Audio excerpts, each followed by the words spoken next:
Good evening, ma'am. Good evening. Good evening, ma'am. Good evening. Good evening, ma'am. Good evening. Good evening, ma'am. Good evening. Good evening.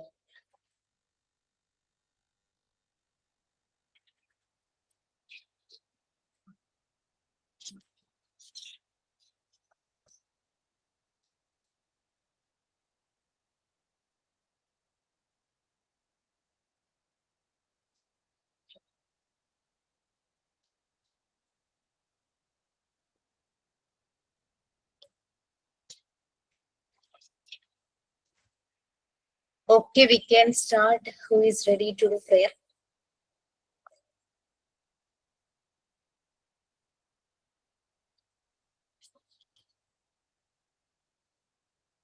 Any cuties ready to do prayer?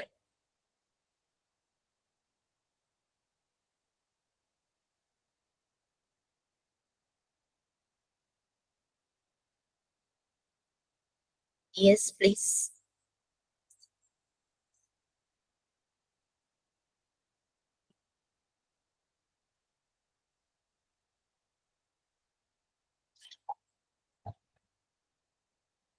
No one? ഞാൻ ചെയ്യാം miss. Hello. Yes, Shilpa Kekam. Okay, ma'am. Dear God, I thank you for guiding me through every creation's moment, every certain moment in my life. When I feel confused or lost, you always provide me direction and strength. Even when I sometimes stay, I trust that you are in control of everything. Thank you, God, all that you have done for me. Thank you.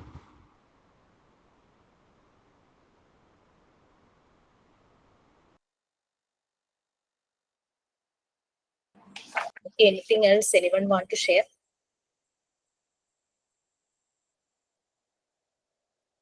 Yes.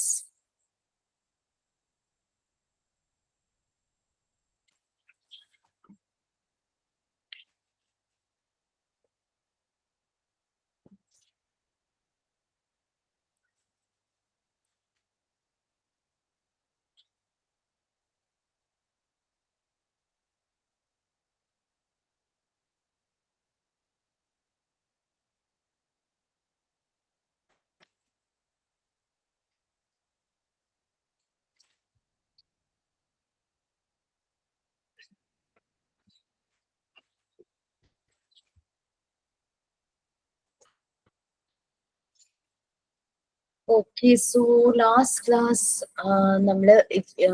we are just dealing with educational administration, right? So, എഡ്യൂക്കേഷന്റെ wide aspect എല്ലാം നമ്മൾ പറഞ്ഞു. Wide ആണത് എന്ന് വെച്ചാൽ update ചെയ്തുകൊണ്ടിരിക്കുകയാണ് ഓരോ വർഷവും. സിസ്റ്റത്തില് പല പല മാറ്റങ്ങൾ, എഡ്യൂക്കേഷണൽ സിസ്റ്റത്തില് പല മാറ്റങ്ങളും വരുന്നുണ്ട്. പിന്നെ എന്താ പറയാ, നമ്മുടെ റിസോഴ്സസിനനുസരിച്ചും കുട്ടികളുടെ ആറ്റിറ്റ്യൂഡ് അനുസരിച്ചും എല്ലാം എഡ്യൂക്കേഷൻ സിസ്റ്റത്തില് അപ്ഡേഷൻ സംഭവിച്ചുകൊണ്ടിരിക്കുകയാണ്. ഇനി എഡ്യൂക്കേഷണൽ അഡ്മിനിസ്ട്രേഷൻ, പലപ്പോഴും എഡ്യൂക്കേഷണൽ മാനേജ്മെന്റും ഈ അഡ്മിനിസ്ട്രേഷനും കൂടെ കോമ്പാറ്റബിൾ ആണ്. രണ്ടും ഒന്നാണോ എന്നൊക്കെ നമുക്കൊരു ഫീൽ ആയിരുന്നു. ബട്ട് രണ്ടും ഒരേ രീതിയിൽ കോമ്പാറ്റബിൾ ആയിട്ട് ഒരേ രീതിയിൽ പോകുമ്പോഴാണ് ആ ഒരു ഇൻസ്റ്റിറ്റ്യൂഷൻ ശരിയായ രീതിയിൽ. Okay, so the main functions of educational administration ആണ് നെക്സ്റ്റ്. നമ്മളത് പറഞ്ഞിരുന്നു എന്നാണ് എൻ്റെ ഒരു ഓർമ്മ. എനിവേ നമുക്കൊന്ന് ബ്രീഫ് ചെയ്യാം. നമുക്ക് 8 പോയിന്റ്സ് ആയിട്ട് അത് കൊടുത്തിട്ടുണ്ട്. നിങ്ങളിപ്പോ പലരും ടീച്ചിങ് പ്രാക്ടീസിന് പോയപ്പോ അല്ലെങ്കിൽ എവിടെയെങ്കിലും വർക്ക് ചെയ്യുമ്പോൾ, അതിപ്പോ എഡ്യൂക്കേഷൻ ഇൻസ്റ്റിറ്റ്യൂഷൻ ആണെന്ന് തന്നെ അങ്ങനെ തന്നെ വേണമെന്നില്ല, അല്ലാതെ എവിടെയെങ്കിലും വർക്ക് ചെയ്യുമ്പോൾ അല്ലെങ്കിൽ നമ്മളുടെ കുട്ടികളുടെ സ്കൂള് വിസിറ്റ് ചെയ്തപ്പോൾ, നമ്മൾ കോളേജിൽ പഠിച്ചിരുന്ന സമയത്ത് എല്ലാം നമ്മൾക്ക് ഈ ഒരു കാര്യങ്ങളിലൂടെ പലപ്പോഴും നമ്മള് ഡയറക്ട്ലി അല്ലെങ്കിൽ ഇൻഡയറക്ട്ലി നമ്മൾ കടന്നു പോയിട്ടുണ്ടാകും, ഇൻവോൾവ് ആയിട്ടുണ്ടാകും, അല്ലെ? സോ ആ മെയിൻ ഫങ്ഷൻസ് എഡ്യൂക്കേഷണൽ അഡ്മിനിസ്ട്രേഷന്റെയാണ് നമ്മൾ കാണുന്നത്. ഫസ്റ്റ് വൺ, എക്സിക്യൂഷൻ, അല്ലെ? എന്തെങ്കിലും പ്ലാൻസ് അത് എക്സിക്യൂട്ട് ചെയ്യുക എന്നുള്ളതാണ് first point. You just can read execution and after that we will discuss. Okay, please read in mind. എല്ലാവർക്കും ടെക്സ്റ്റ് കിട്ടിയെന്ന് വിചാരിക്കണം. എന്നാലും ഞാൻ PDF ഷെയർ ചെയ്തിട്ടുണ്ട്.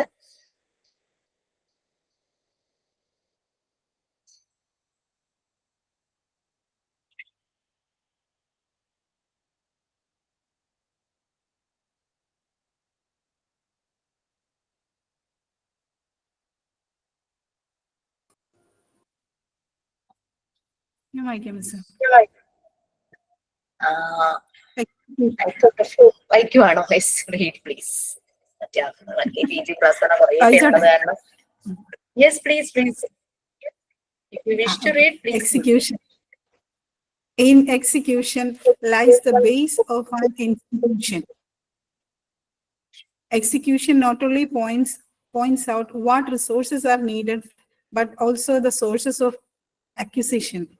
These resources may include materials, resources like the building, furniture, library, laboratories, non-material resources like personnel, and other stakeholders like students and parents, and abstract resources like vision, mission statement, ideology, and values. The administrative executive body regularly plans, arranges for, and uses these resources in order to achieve its goals. Direction വായിക്കണം sir. Okay, we will discuss what is meant by this execution. To execute a program or execute a plan. അത് education അഡ്മിനിസ്ട്രേഷനിൽ അത് എന്താണെന്നുള്ളതാണ്. ശരിക്കും ഒരു ഇൻസ്റ്റിറ്റ്യൂഷന്റെ base ആണ് execution എന്ന് പറയുന്നത്. Available resources, needed resources എല്ലാം collect ചെയ്യുന്നു. ആ ഇൻസ്റ്റിറ്റ്യൂട്ടിനെ ഗോളിലേക്ക് എത്തിക്കണമെങ്കിൽ വി നീഡ് മെനി റിസോഴ്സസ്. അത് മെറ്റീരിയൽ ആയിട്ട് വേണം, ഹ്യൂമൻ റിസോഴ്സസ് വേണം, അങ്ങനെ പല രീതിയിലുള്ള റിസോഴ്സസ് ഒരു ഇൻസ്റ്റിറ്റ്യൂഷന് ആവശ്യമാണ്. എന്തൊക്കെ റിസോഴ്സസ് ആയിരിക്കും ഒരു ഇൻസ്റ്റിറ്റ്യൂഷന് വേണ്ടത്, നീഡഡ്? നമുക്കൊരു ഫസ്റ്റ് ലെവലിൽ ഏത് റിസോഴ്സസിനെ നമുക്ക് കാറ്റഗറൈസ് ചെയ്യാനായിട്ട് പറ്റും for an education institution?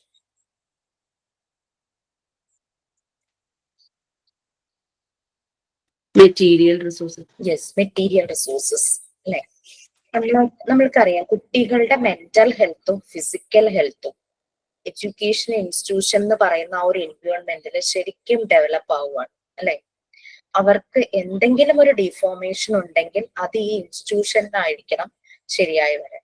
So അവരുടെ ആ ഒരു മെന്റൽ ഹെൽത്ത് അല്ലെങ്കിൽ ഫിസിക്കൽ ഹെൽത്ത് ഞാൻ കുറച്ചുകൂടെ നമ്മുടെ എന്താ പറയാ കുട്ടികളിലേക്ക് കണക്ട് ചെയ്ത് ഞാനിത് പറയുവാണ്. അത് മാത്രമല്ല ശരിക്കും എക്സിക്യൂഷൻ എന്ന് പറയുന്നത് മീൻസ് റിസോഴ്സസ് വേണ്ടി വരുന്നതെന്ന് പറയുന്നത്. അപ്പൊ അത് നമ്മളുടെ ഒരു പ്രൈം ഇമ്പോർട്ടൻസ് ആയിട്ടുള്ള കാര്യമാണ്, കുട്ടികളുടെ mental health and physical health. So അതിന് വേണ്ടിയിട്ട് മാക്സിമം റിസോഴ്സസ് അവര് ഗ്യാദർ ചെയ്യും. എന്നിട്ട് അത് ആ കുട്ടികളുടെ ഇങ്ങനെയുള്ള നീഡ്സ് ഫുൾഫില്ല് ചെയ്യുന്ന രീതിയിൽ എക്സിക്യൂട്ട് ചെയ്യും, പ്ലാൻ ചെയ്ത് എക്സിക്യൂട്ട് ചെയ്യും. അത് മാത്രമല്ല ഞാനൊരു ജസ്റ്റ് ഒരു പോയിന്റ് ഞാൻ പറഞ്ഞതേ ഉള്ളൂ. ഒരു എഡ്യൂക്കേഷൻ ഇൻസ്റ്റിറ്റ്യൂഷന്റെ മെയിൻ ഗോളിൽ ഒന്നാണ് കുട്ടികളിലെ മെന്റൽ ഹെൽത്ത്, ഫിസിക്കൽ ഹെൽത്ത്. അതുപോലെ റിസൾട്ട്, എക്സ്ട്രാ കരിക്കുലർ ആക്ടിവിറ്റീസ്, അങ്ങനെ ഓരോരോ ഫേസിൽ ഓരോന്നുണ്ട്. ഇങ്ങനെ ഓരോ ഗോളും അത് ഓരോന്നും ഗോളിലേക്ക് എത്താൻ പ്ലാനിങ് ഉണ്ട്. ഈ പ്ലാൻസ് എക്സിക്യൂട്ട് ചെയ്യണം. സോ ആ പ്ലാൻസ് എക്സിക്യൂട്ട് ചെയ്യണമെങ്കിൽ അതിന് റിലേറ്റഡ് ആയിട്ടുള്ള റിസോഴ്സസ് നമുക്ക് ആവശ്യമാണ്. അവൈലബിൾ റിസോഴ്സസ് മാത്രമല്ല, നമുക്ക് ഇല്ലാത്ത റിസോഴ്സസ്, നീഡഡ് ആയിട്ടുള്ള റിസോഴ്സസ് നമ്മൾ ഗ്യാദർ ചെയ്യുകയും വേണം. ഇതാണ് ശരിക്കും ഇതിന്റെ ഫംഗ്ഷനിൽ ഒന്നായ എക്സിക്യൂഷൻ എന്ന് പറഞ്ഞിട്ട് ഉദ്ദേശിക്കുന്നത്. നമുക്ക് എല്ലാം വേണം, ബിൽഡിംഗ്, ഫർണിച്ചർ, ലൈബ്രറി, ലാബ്, അതുപോലെ തന്നെ non material resources like personnel and other stakeholders like students, parents എല്ലാം വരും. പിന്നെ ആ ഒരു സൊസൈറ്റിയിലുള്ള ബാക്കി ഏതൊക്കെ മേഖലയിലുള്ളവരാണെങ്കിലും അവരെല്ലാം ആവശ്യമായിട്ട് വരും. പിന്നെ നമുക്ക് കോൺക്രീറ്റ് അല്ലാത്ത അബ്സ്ട്രാക്ട് ആയിട്ടുള്ള ചില റിസോഴ്സസ് ഉണ്ട്. അതായത് വിഷൻ, മിഷൻ, പിന്നെ വാല്യൂസ്, ഐഡിയോളജി, എത്തിക്സ് ഒക്കെ നമ്മൾ പറയില്ലേ, അതെല്ലാം. പിന്നെ ഇതിനെ ഈ പ്ലാൻസിനെ അപ്ഡേറ്റ് ചെയ്യാനും അതിനെ കുറച്ചുകൂടെ മോഡിഫൈ ചെയ്യാനും ഇതിനെല്ലാം വേണ്ടിയിട്ട് ഒരു എക്സിക്യൂട്ടീവ് ബോഡി ഉണ്ടാവും. അതായത് ഒരു ഡിസിപ്ലിനറി ഒരു ഓർഡറിലായിരിക്കണം എല്ലാം ചെയ്യേണ്ടത്. അപ്പൊ ദാറ്റ് മീൻസ് പല ആളുകൾ അങ്ങനെയുള്ളതിനേക്കാളും ഒരു എക്സിക്യൂട്ടീവ് ബോഡി ഫോം ചെയ്ത് അത് അവർ അപ്ഡേറ്റഡ് ആവുന്നു, അവർ പല കാര്യങ്ങളും അറേഞ്ച് ചെയ്യുന്നു, പ്ലാൻസ് അവർ മീറ്റ് ചെയ്യുന്നുണ്ടോ എന്ന് ചെക്ക് ചെയ്യുന്നു, അങ്ങനെ പല കാര്യങ്ങളും അവർ ചെയ്യുന്നു. റിസോഴ്സസിന്റെ അവൈലബിലിറ്റി അങ്ങനെ പലതും ചെയ്യുന്നു. അപ്പൊ എക്സിക്യൂഷൻ എന്താണെന്ന് നിങ്ങൾക്ക് ഒരുവിധം മനസ്സിലായിട്ടുണ്ടെന്ന് ഞാൻ വിചാരിക്കുന്നു. നമുക്ക് മെറ്റീരിയൽ ആയിട്ടുള്ള എക്സിക്യൂഷൻ റിസോഴ്സസും നോൺ മെറ്റീരിയൽ ആയിട്ടുള്ള റിസോഴ്സസും ആവശ്യമാണ്. പിന്നെ അബ്സ്ട്രാക്ട് ആയിട്ടുള്ള റിസോഴ്സസ്, അബ്സ്ട്രാക്ട് മീൻസ് നമുക്ക് തൊട്ട് നോക്കി മനസ്സിലാക്കാത്തത് അല്ലെ, കോൺക്രീറ്റ് ആയിട്ടുള്ളതല്ല. അപ്പൊ അങ്ങനെയുള്ള എല്ലാ റിസോഴ്സസും അവിടെ നീഡഡ് ആയിട്ടുള്ള റിസോഴ്സസ് എത്തിക്കുക, അത് അറ്റൈൻ ചെയ്യുക. അക്വിസിഷൻ, അതിന്റെ അക്വിസിഷൻ ആണ് കളക്ഷൻ എന്നൊക്കെ പറയുന്ന പോലെ. Okay, so next function that is direction. ചെറിയൊരു പാരഗ്രാഫേ ഉള്ളൂ, but we can say more about that. നമുക്ക് അതിനെപ്പറ്റി കുറെ ഡിസ്കസ് ചെയ്യാനുണ്ടാവും. So just read and you can connect it with your own kids schools or your own college where you studied and your own institution if anybody is working as any in teaching level or in administration. ആർക്ക് വേണമെങ്കിലും share ചെയ്യാം. Okay, so next direction, how it has happened. Yes, anyone can read or you people can read in mind, whatever you prefer. I have no problem. Earlier കുറെ പേരുള്ളത് കൊണ്ടാണ് ഞാൻ ഒരാളോടും അങ്ങനെ വായിക്കാൻ പറയാത്തത്. Okay, please.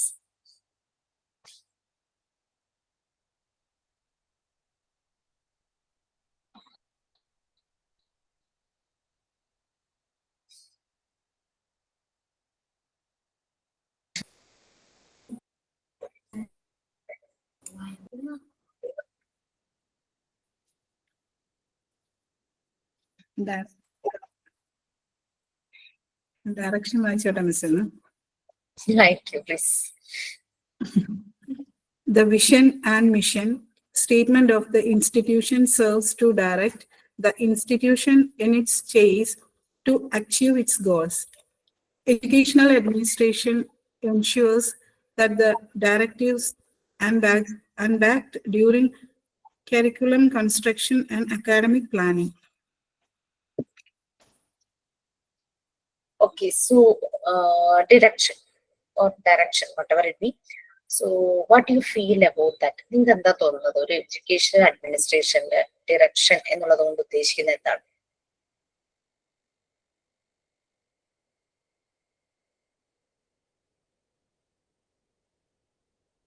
Directing, that means directing the institution in the correct way to achieve goals.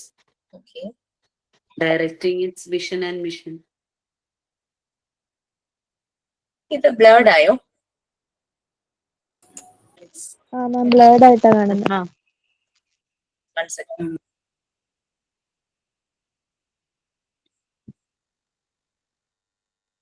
ഇപ്പോഴോ? Okay അല്ലേ?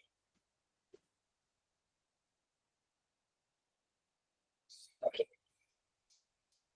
So direction ഒരു ഇൻസ്റ്റിറ്റ്യൂഷന്റെ വിഷൻ, മിഷൻ, എല്ലാ ഇൻസ്റ്റിറ്റ്യൂഷനും ഉണ്ടാവും ഒരു ഗോൾ അല്ലെങ്കിൽ അല്ലെ അവരുടെ ഒരു വാല്യൂസ് അല്ലെങ്കിൽ അവരുടെ ഒരു എത്തിക്സ് റിലേറ്റഡ് ഒരു വിഷൻ ഉണ്ടാകും, മിഷൻ ഉണ്ടാകും.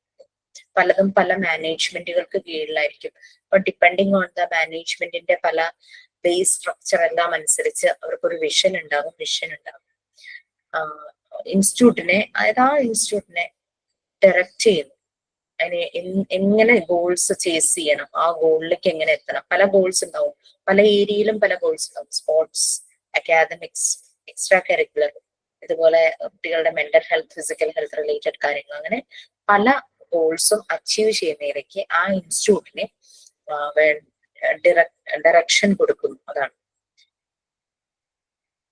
ഈ കരിക്കുലം. കരിക്കുലം എന്ന് പറയുന്നത് എന്താ?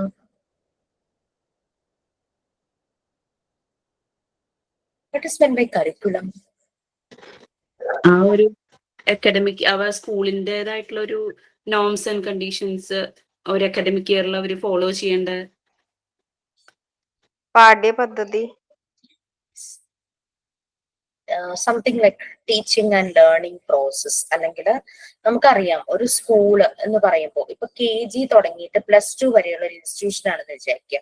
ഓരോ ഏജിനും അപ്രോപ്രിയേറ്റ് ആയിട്ട്, ഇപ്പൊ പാഠ്യപദ്ധതി എന്ന് പറഞ്ഞ പോലെ ഓരോ ഏജിനും അപ്രോപ്രിയേറ്റ് ആയിട്ടുള്ള ലേണിംഗ് ഡിഫറെന്റ് ആയിരിക്കും അല്ലെ, റൂൾസ് ആൻഡ് റെഗുലേഷൻസ്. അപ്പൊ കരിക്കുലം എന്ന് പറയുന്നത് ഒരു ഏജ് അപ്രോപ്രിയേറ്റ് ആയിട്ട് കുട്ടികളെ എൻഗേജ് ചെയ്യിക്കാവുന്നത്, സംതിങ് റിലേറ്റഡ് വിത്ത് അക്കാദമിക്സ് അല്ലെ. Curriculum, extra curricular, co curricular എന്ന് പറഞ്ഞു കഴിഞ്ഞാൽ ഔട്ട് ഓഫ് അക്കാദമിക്സ്, അങ്ങനെയല്ലേ? Yes ma'am. സ്റ്റുഡൻസിനെ ആക്സസ് ചെയ്യുന്നു, അവർക്ക് വേണ്ടുന്ന സർവീസസ് പ്രൊവൈഡ് ചെയ്യുന്നു, അതെല്ലാമാണ്. അതായത് സംതിങ് റിലേറ്റഡ് വിത്ത് അക്കാദമിക്സ്. അപ്പോ ആ ഒരു കരിക്കുലം നമ്മള് എക്സ്ട്രാ കരിക്കുലർ എന്ന് പറഞ്ഞു കഴിഞ്ഞാൽ അക്കാദമിക്സിന് പുറമേയുള്ള, അതിന് പുറമേ ആയിട്ട് ചെയ്യുന്ന കാര്യങ്ങൾ, അതാണ് മീൻ ചെയ്യുന്നത്. അപ്പോ കരിക്കുലം കൺസ്ട്രക്ഷൻ ഓരോ അക്കാദമിക് ഇയർ വരുമ്പോഴും ഈ കരിക്കുലം കൺസ്ട്രക്ഷൻ, അതുപോലെ തന്നെ അക്കാദമിക് പ്ലാൻ ഒക്കെ ഉണ്ട്. നമുക്ക് അതിനൊരു കലണ്ടർ ഉണ്ടാകാം, അല്ലെങ്കിൽ ഒരു പ്ലാനർ ഉണ്ടായിരിക്കാം, ഡിപ്പെൻഡിങ് ഓൺ ദി ഇൻസ്റ്റിറ്റ്യൂഷൻ. അത് എന്നാലും ഒരു ബേസിക്കലി എല്ലാവർക്കും ഒരു പ്ലാനിങ് ഉണ്ടായിരിക്കും about the curriculum and academics. Okay, അപ്പൊ ഈ ഡയറക്ഷൻ എല്ലാം ഇതിന്റെ ഇപ്പൊ നെക്സ്റ്റ് അക്കാദമിക് ഇയർ വരാൻ പോവാണ് 25-26.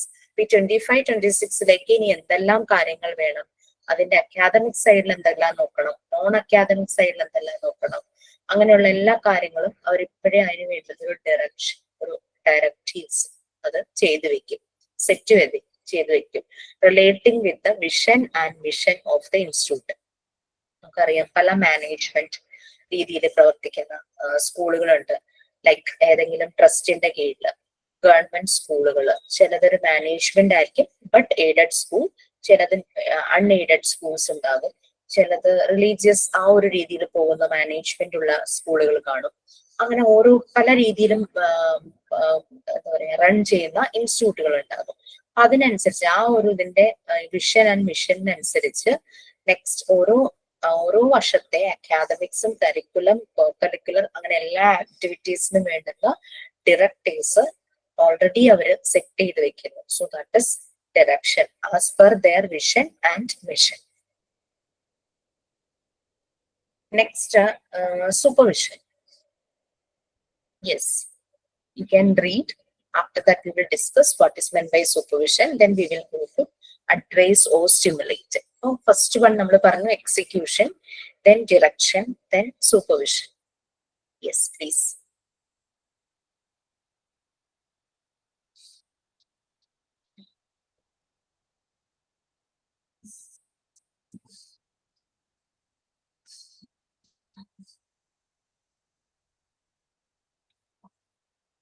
നമ്മളിപ്പോ എന്തെങ്കിലും ഒരു പ്രോജക്റ്റ് ചെയ്യുവാണെങ്കിൽ നമ്മളെ ഒരു ഏതെങ്കിലും ഏത് കോഴ്സ് റിലേറ്റഡ് നമ്മളൊരു പ്രോജക്റ്റ് ചെയ്യുവാണ്, നമ്മൾ ആ പ്രോജക്റ്റ് ചെയ്യുമ്പോൾ നമ്മളെ സപ്പോർട്ട് ചെയ്യുന്ന ഫാക്കൾട്ടീസ് ഉണ്ടാകും. ലൈക്ക് ഗൈഡ് എന്ന് പറയും.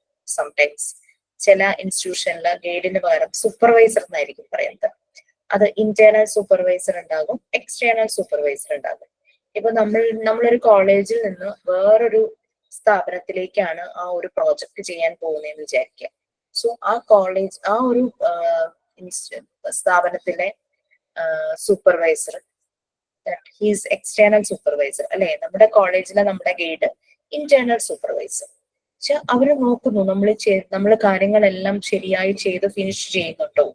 അതാണ് ഇപ്പൊ റിലേറ്റിംഗ് വിത്ത് ഗൈഡ് പറഞ്ഞതാണ്. ഒരു പ്രോജക്റ്റിന് ഒരു കുട്ടി ഒരു പ്രോജക്റ്റ് ചെയ്യുന്നു, കുട്ടിക്ക് 2 ഗൈഡ് ഉണ്ടാവും, ഇന്റേണലും എക്സ്റ്റേണലും.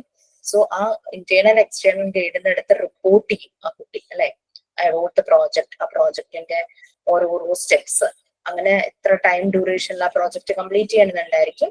അപ്പൊ അങ്ങനെ കംപ്ലീഷനും എല്ലാം ആ കുട്ടി കറക്റ്റ് ആണോ ചെയ്തതെന്നുള്ളത് ഈ 2 ഗൈഡും വാല്യൂ ചെയ്ത് നോക്കും.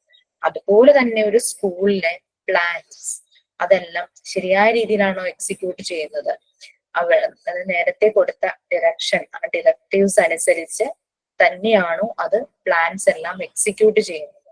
അപ്പൊ മുകളിൽ പറഞ്ഞ 2 കാര്യങ്ങളും കണക്ട് ചെയ്ത് വരുന്നതാണ് സൂപ്പർവിഷൻ എന്ന് പറയുന്നത്. പ്ലാൻസിനെ കിട്ടിയ ഡയറക്ഷൻ അനുസരിച്ചാണോ എക്സിക്യൂട്ട് ചെയ്യുന്നതെന്നുള്ളത് വാച്ച് ചെയ്യുന്ന അല്ലെങ്കിൽ മോണിറ്റർ ചെയ്യുന്നതാണ് സൂപ്പർവിഷൻ എന്ന് പറയുന്നത്. അപ്പോ ക്വാളിറ്റി ഓഫ് വർക്ക്, അതായത് ചിലപ്പോൾ ഒരു ടൈം പീരീഡ് കൊടുത്തിട്ടുണ്ടാവും, ഒരു ഡെഡ് ലൈൻ ഉണ്ടായിരിക്കും. ആ ഡെഡ് ലൈനിൽ ഈ കറക്റ്റ് ഡയറക്ഷനിൽ ആണ് ആ പ്ലാൻ എക്സിക്യൂട്ട് ചെയ്യുന്നതെന്ന് നോക്കും. സൂപ്പർവിഷൻ എന്ന് പറയുന്നത് അതാണ്. ഓക്കെ, ഇനി അത് എക്സിക്യൂട്ട് ചെയ്ത് ആ വർക്ക് കംപ്ലീറ്റ് ചെയ്യുക എന്നുള്ളത് മാത്രമല്ല, അതിന്റെ അച്ചീവ്മെന്റ്സ് അല്ലെങ്കിൽ അക്കംപ്ലിഷ്മെന്റ്, ആ ഒരു റിസൾട്ടും അതും സൂപ്പർവൈസ് ചെയ്യും. ഉദ്ദേശിച്ച ഗോളിലേക്ക് അതിനെ എത്തിക്കാൻ പറ്റിയോ, അല്ലെങ്കിൽ മോർ ദാൻ ദാറ്റ് അതിലേക്ക് തന്നെ എത്തിയോ, അതിന്റെ താഴേക്ക് പോയോ, അങ്ങനെയുള്ള കാര്യങ്ങളെല്ലാം ഈ സൂപ്പർവിഷനിൽ വരും. Next, anything you can you wish to add? എന്തെങ്കിലും ഇതിനോട് ചേർക്കാനുണ്ടോ?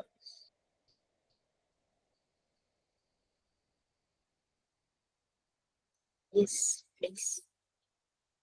നമ്മുടെ സെമിനാർ രണ്ടുപേർക്ക് എന്തോ ബുദ്ധിമുട്ടെന്ന് പറഞ്ഞതുകൊണ്ട് ആണ് ഇന്ന് നടക്കാതിരുന്നത് കേട്ടോ. നമ്മളൊരു MCOM അല്ലെങ്കിൽ MBA കഴിഞ്ഞവർ എന്ന് പറഞ്ഞപ്പോൾ MCOM ഉള്ള 3 പേര് മുന്നോട്ട് വന്നു. സരീജ, അനിമ, പിന്നെ ഒരാളും കൂടി ഉണ്ടായിരുന്നല്ലോ. ആരായിരുന്നു?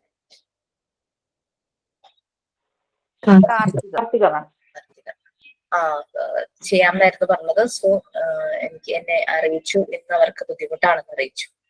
ഓക്കെ, ദാറ്റ്സ് വൈ ഞാൻ കണ്ടിന്യൂ ചെയ്തതാ. Okay, so supervision next Thursday ഞങ്ങൾ എടുത്തോട്ടെ. ഓക്കെ, ഇന്ന് കാർത്തികയ്ക്ക് എന്തോ ബുദ്ധിമുട്ടുണ്ടെന്ന് പറഞ്ഞു. ഞാൻ കേറിയിട്ടുണ്ട്. കാർത്തികയ്ക്ക് എന്തോ ബുദ്ധിമുട്ട് പറഞ്ഞിരുന്നു. അടുത്ത വ്യാഴാഴ്ച ഞങ്ങള് കണ്ടക്ട് ചെയ്യണം. Thursday there is no class. First ബാച്ചിന്റെ മോഡൽ എക്സാം 17th അല്ലേ? 17th ആണോ? മീൻസ് ഞാൻ വ്യാഴാഴ്ച എനിക്ക് പറഞ്ഞ അടുത്ത വ്യാഴാഴ്ച 21 അല്ലേ മാം? 21-നാണല്ലോ എക്സാം. ആ യെസ് യെസ്. നെക്സ്റ്റ് 20 ആണോ? 20 അല്ലേ? 21th ആണ് എക്സാം. നെക്സ്റ്റ് തേഴ്സ്ഡേ 20 ആണെന്ന് തോന്നുന്നുണ്ട്. ഇല്ലില്ല, അല്ല, അതെ ഫ്രൈഡേ ആണ് എക്സാം. 21 ആണ് എക്സാം. Okay okay. സോ വ്യാഴാഴ്ച ക്ലാസ് 17th 19th 21 അങ്ങനെ വരുന്നത്. 17, 19, 21. ഓക്കെ, അപ്പൊ ക്ലാസ് ഉണ്ട്. Next Thursday U can do. Okay, so ഞാൻ അസൈൻമെന്റ്സ് തരാത്തത് ഇവരുടെ എക്സാം ഒന്ന് കഴിയട്ടെ എന്ന് വിചാരിച്ചിട്ടാട്ടോ. കഴിഞ്ഞ ക്ലാസ്സിൽ ഞാൻ അസൈൻമെന്റ് പോലെ പറഞ്ഞിരുന്നു, ഒരു വർക്ക് പോലെയൊക്കെ പറഞ്ഞിട്ടുണ്ടായിരുന്നു. പ്രീ സ്കൂൾ വിസിറ്റും അങ്ങനത്തെ കാര്യമൊക്കെ ഞാൻ പറഞ്ഞിട്ടുണ്ടായിരുന്നില്ലേ. ഞാൻ തരാതിരുന്നത് ഈ എക്സാം ആയതുകൊണ്ടും ഞാൻ ഭയങ്കര തിരക്കാണ്. മീൻസ് ക്വസ്റ്റ്യൻ പേപ്പർ പ്രിപ്പറേഷന്റെ നല്ല സ്ട്രെസ് എനിക്കുണ്ട്. സോ എനിക്ക് വേറെ ഒന്നും ചെയ്യാൻ പറ്റുന്നില്ല ആ സമയത്ത്. ഒരു ബാച്ചിന് അസൈൻമെന്റ് കൊടുക്കാൻ എനിക്ക് അതൊന്നും പറ്റിയിട്ടില്ല. PG മാത്രമല്ല. Okay, so next one, advise stimulate. Ma'am ഒരു സംശയം ചോദിച്ചോട്ടെ. ചോദിക്കും. മാം കഴിഞ്ഞ ആഴ്ചയെ ഒരു appraisal of concept of management in education എന്ന് പറഞ്ഞിട്ട് ഒരെണ്ണം തന്നെ, അത് ആക്ടിവിറ്റി ആണോ? ഞാൻ അങ്ങനെ എന്തെങ്കിലും അസൈൻമെന്റ് പോലെ പറഞ്ഞു, എനിക്ക് ഓർമ്മയില്ലല്ലോ. Smitha, appraisal of concept of management education അതിന്റെ എന്തെങ്കിലും തന്നിട്ടുണ്ടായിരുന്നു? ഇല്ല, അത് നമ്മൾ ക്ലാസ്സിൽ പറഞ്ഞു പോയതല്ലേ. അത് ഈ സ്കൂൾ വിസിറ്റ് ചെയ്യുമ്പോഴുള്ള അത് ആക്ടിവിറ്റി എന്നാണോ മാം പറഞ്ഞത്, അസൈൻമെന്റ് എന്നാണ്? അത് അസൈൻമെന്റ് ആയിരുന്നില്ലേ? ഞാനിവിടെ ആക്ടിവിറ്റി എഴുതി വെച്ചേക്കുന്നത്, അതാ സംശയം. കുഴപ്പമില്ല, നോ പ്രോബ്ലം. നിങ്ങളുടെ കൺവീനിയൻസ്, നിങ്ങൾക്ക് ആക്ടിവിറ്റി ആയി ചെയ്യണം. അതായത് നമ്മൾ വിസിറ്റ് ചെയ്യുന്ന ഒരു പ്രീ സ്കൂളിലെ നമ്മളുടെ ഒബ്സർവേഷൻ അത് നമ്മൾ എഴുതി വെക്കണം. ഒരു ഒബ്സർവേഷൻ ഫോം പോലെ പ്രിപ്പയർ ചെയ്തിട്ട് 2 കോളംസ് ഒക്കെ ആയിട്ട്. സോ അത് നിങ്ങൾ ടീച്ചിങ് പ്രാക്ടീസ് ചെയ്ത പ്രീ സ്കൂൾ ആവാം, നമ്മളുടെ കുട്ടികളുടെ പ്രീ സ്കൂൾ ആകാം, അല്ലാതെ വെറുതെ ഏതെങ്കിലും പ്രീ സ്കൂൾ വിസിറ്റ് ചെയ്തിട്ടുണ്ടെങ്കിൽ അങ്ങനെ ആകാം. ഓക്കെ, അത് ഞാൻ കറക്റ്റ് തരാം. ശരിക്കും പറഞ്ഞാൽ അതൊരു ഫീൽഡ് സ്റ്റഡി ആണ്. എന്നിട്ട് ക്ലാസ്സിൽ അത് പ്രസന്റ് ചെയ്യാന്നുള്ളതാണ് ശരിക്കും. പക്ഷെ നമുക്ക് ഇത് എല്ലാവരുടെയും കൂടെ പ്രസന്റ് ചെയ്യാനായിട്ട് നമുക്ക് സമയമില്ലാത്തത് കൊണ്ടാണ് ഞാനതൊരു അസൈൻമെന്റ് എന്നുള്ള രീതിയിൽ പറഞ്ഞത്. ശരിക്കും എല്ലാവരും ഇതുപോലെ ഓരോ സ്കൂൾ വിസിറ്റ് ചെയ്ത് ഫീൽഡ് സ്റ്റഡി നടത്തി അവിടുത്തെ ഒബ്സർവേഷൻ കംപ്ലീറ്റ് റിപ്പോർട്ട് ആക്കി എഴുതി കൊണ്ടുവന്ന് ക്ലാസ്സിൽ വന്ന് പ്രസന്റ് ചെയ്യേണ്ടതാണ് അത് ശരിക്കും. പക്ഷെ നമുക്കിവിടെ ഇപ്പൊ ഇത്രയും പേര്, ഒരു 53 പേരിങ്ങനെ അത് പ്രസന്റ് ചെയ്യാന്ന് പറഞ്ഞു കഴിഞ്ഞാൽ ഹാവ് ഇനഫ് ടൈം. സോ അതുകൊണ്ടാണ് ഞാൻ അത് അസൈൻമെന്റ് ആയിട്ട് പറഞ്ഞത്. ഓക്കെ, എനിക്ക് നിങ്ങളുടെ ഒബ്സർവേഷൻ പവർ എത്രത്തോളം ഉണ്ടെന്നൊന്ന് മനസ്സിലാക്കാനും കൂടി വേണ്ടിയിട്ടാണ്. ഒരു മോണ്ടിസോറി ഫെസിലിറ്റേറ്റർക്ക് ഏറ്റവും കൂടുതൽ വേണ്ടുന്ന ഒരു ക്വാളിറ്റി എന്ന് പറയുന്നത് ഒബ്സർവേഷൻ ആണ്. സോ അതും കൂടെ ഒന്ന് മനസ്സിലാക്കാൻ വേണ്ടിയിട്ടായിരുന്നു ഞാൻ അത് പറഞ്ഞത്. പിന്നെ സ്കൂളിന്റെ രീതികൾ മനസ്സിലാക്കുകയും ചെയ്യുമല്ലോ.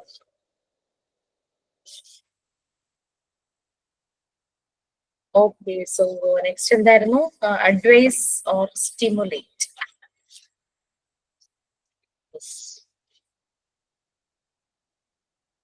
U can add more points. Okay, ആകെ ചെറിയ ചെറിയ പാരഗ്രാഫ്സ് ആണെങ്കിലും നിങ്ങൾക്ക് റിലേറ്റ് ചെയ്യാൻ പറ്റുന്നതെല്ലാം പ്ലീസ് റിലേറ്റ്.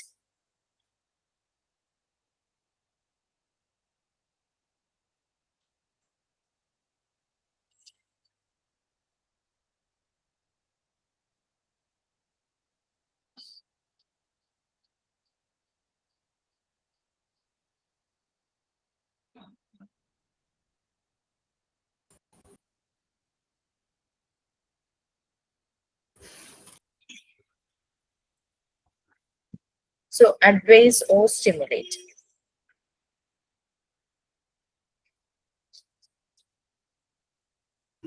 നമ്മൾ എന്ത് കാര്യം ചെയ്യുമ്പോഴും അതിനൊരു പ്രോസ് ആൻഡ് കോൺസ് നോക്കും അല്ലെ. അതിന്റെ ഒരു പ്ലസ് സൈഡും നെഗറ്റീവ് സൈഡും അല്ലെ. ചിലര് എങ്ങനെയാ ഓരോ കാര്യം വർക്ക്ഔട്ട് ചെയ്ത് ഈ പ്ലാൻ എ പ്ലാൻ ബി എന്ന് പറഞ്ഞു വെക്കും. പ്ലാൻ എ ശരിയായ രീതിയിൽ വർക്ക്ഔട്ട് ആയില്ലെങ്കിൽ പ്ലാൻ ബി, ആ ഒരു രീതിയിലൊക്കെ ചെയ്യുന്ന കണ്ടിട്ടില്ലേ ചില കാര്യങ്ങളൊക്കെ.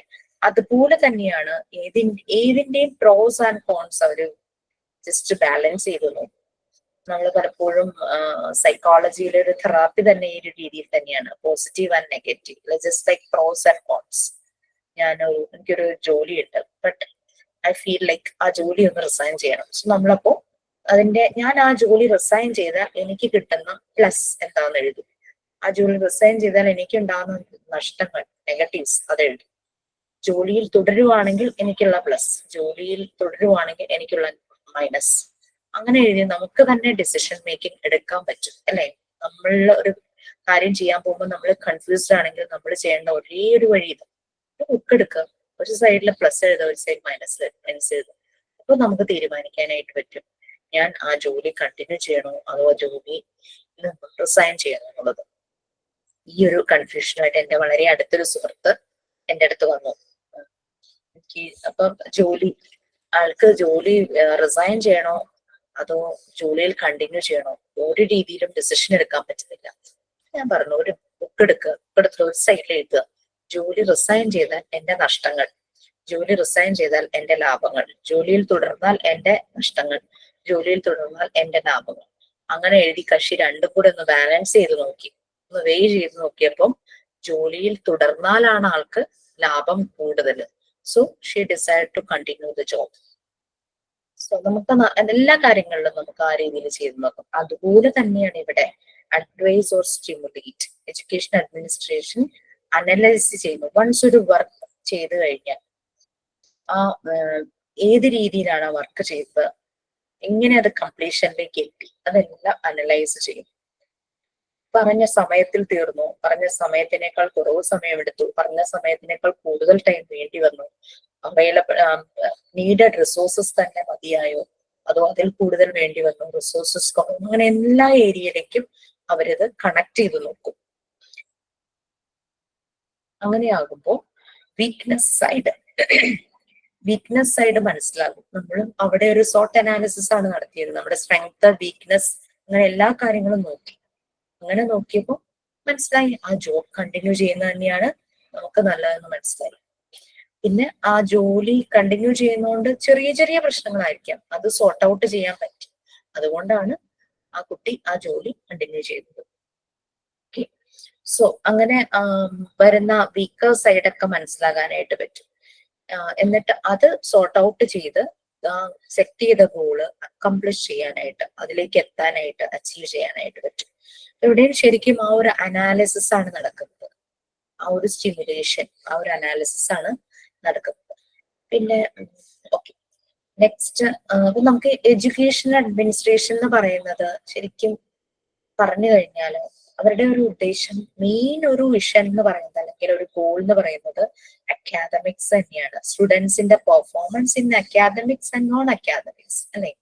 സ്റ്റുഡൻസിന്റെ പെർഫോമൻസ് മെഷർ ചെയ്യുന്നു, സ്റ്റുഡൻസിന്റെ സക്സസ് പ്രൊമോട്ട് ചെയ്യുന്നു, ഇതെല്ലാം അവർ ചെയ്യും. പിന്നെ ബാക്കി കാര്യങ്ങൾ വരും, ഫിനാൻഷ്യൽ ഡിസിഷൻസ് അല്ലെ, എന്തെങ്കിലും ഒരു കാര്യങ്ങളിലേക്ക് ഫിനാൻസ് എത്രത്തോളം വേണം. പിന്നെ ടീച്ചേഴ്സിനുള്ള സപ്പോർട്ട്, ഡിറക്ഷൻ. പിന്നെ കുട്ടികളുടെ ആ ഒരു പെർഫോമൻസ് അസസ് ചെയ്യുന്നു. സ്റ്റാഫിനെ സൂപ്പർവൈസ് ചെയ്യുന്നു. പലപ്പോഴും കുട്ടികളിൽ നിന്ന് ഫീഡ്ബാക്ക് കിട്ടുമായിരിക്കും, സ്റ്റാഫ് എങ്ങനെയാണ് വർക്ക് ചെയ്യുന്നത്. ചില കുട്ടികൾ പല രീതിയിലും സ്റ്റാഫിന്റെ പെർഫോമൻസിനെ അവർ നല്ല രീതിയിൽ അനലൈസ് ചെയ്യും. സ്റ്റാർ റേറ്റിംഗ് വരെ കൊടുക്കാറുണ്ട് കുട്ടികൾ സ്റ്റാഫിന്. ഇപ്പൊ എല്ലാം സ്റ്റാർ റേറ്റിംഗ് ആണ് ഇപ്പം. അപ്പൊ അങ്ങനെ സ്റ്റാഫിനെയും അസസ് ചെയ്യാം, സ്റ്റുഡൻസിനെ മാത്രമല്ല. കരിക്കുലം ഡിസൈൻ ചെയ്യുന്നതും എല്ലാം എഡ്യൂക്കേഷൻ അഡ്മിനിസ്ട്രേഷന്റെ ഇത് വരും.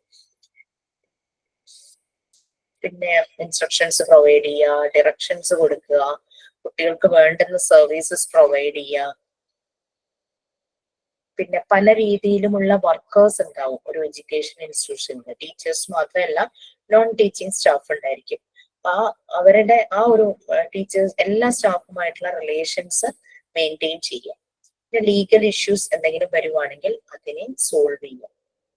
ഫെസിലിറ്റീസ് മാനേജ് ചെയ്യുക.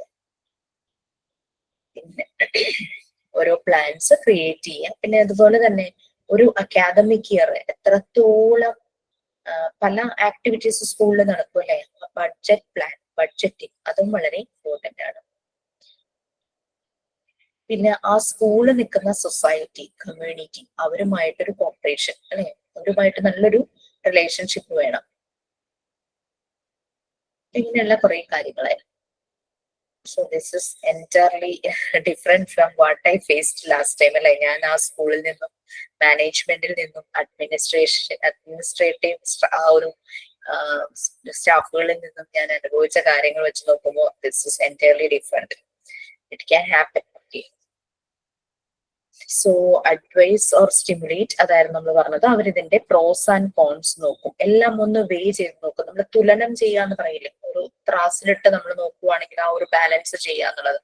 ബെസ്റ്റ് എക്സാമ്പിൾ ആയിരുന്നു, ഒരു ജോബ് നമുക്ക് വേണോ, കണ്ടിന്യൂ ചെയ്യണോ, അതോ റിസൈൻ ചെയ്യണോ എന്നുള്ള ഒരു ഡിസിഷൻ മേക്കിങ്ങിൽ വന്ന ആ ഒരു കാര്യം. അപ്പൊ അതിന്റെ വീക്കർ സൈഡ് എന്തെങ്കിലും ഉണ്ടോ, പിന്നെ സ്ട്രെങ്തൻ ആക്കാൻ എന്തെല്ലാം ചെയ്യണം, അതിനെ നല്ല രീതിയിൽ ഗോളിലേക്ക് എത്തിക്കാനായിട്ട് എന്ത് ചെയ്യണം, അതെല്ലാം നോക്കി ചെയ്യും. Next one, explore.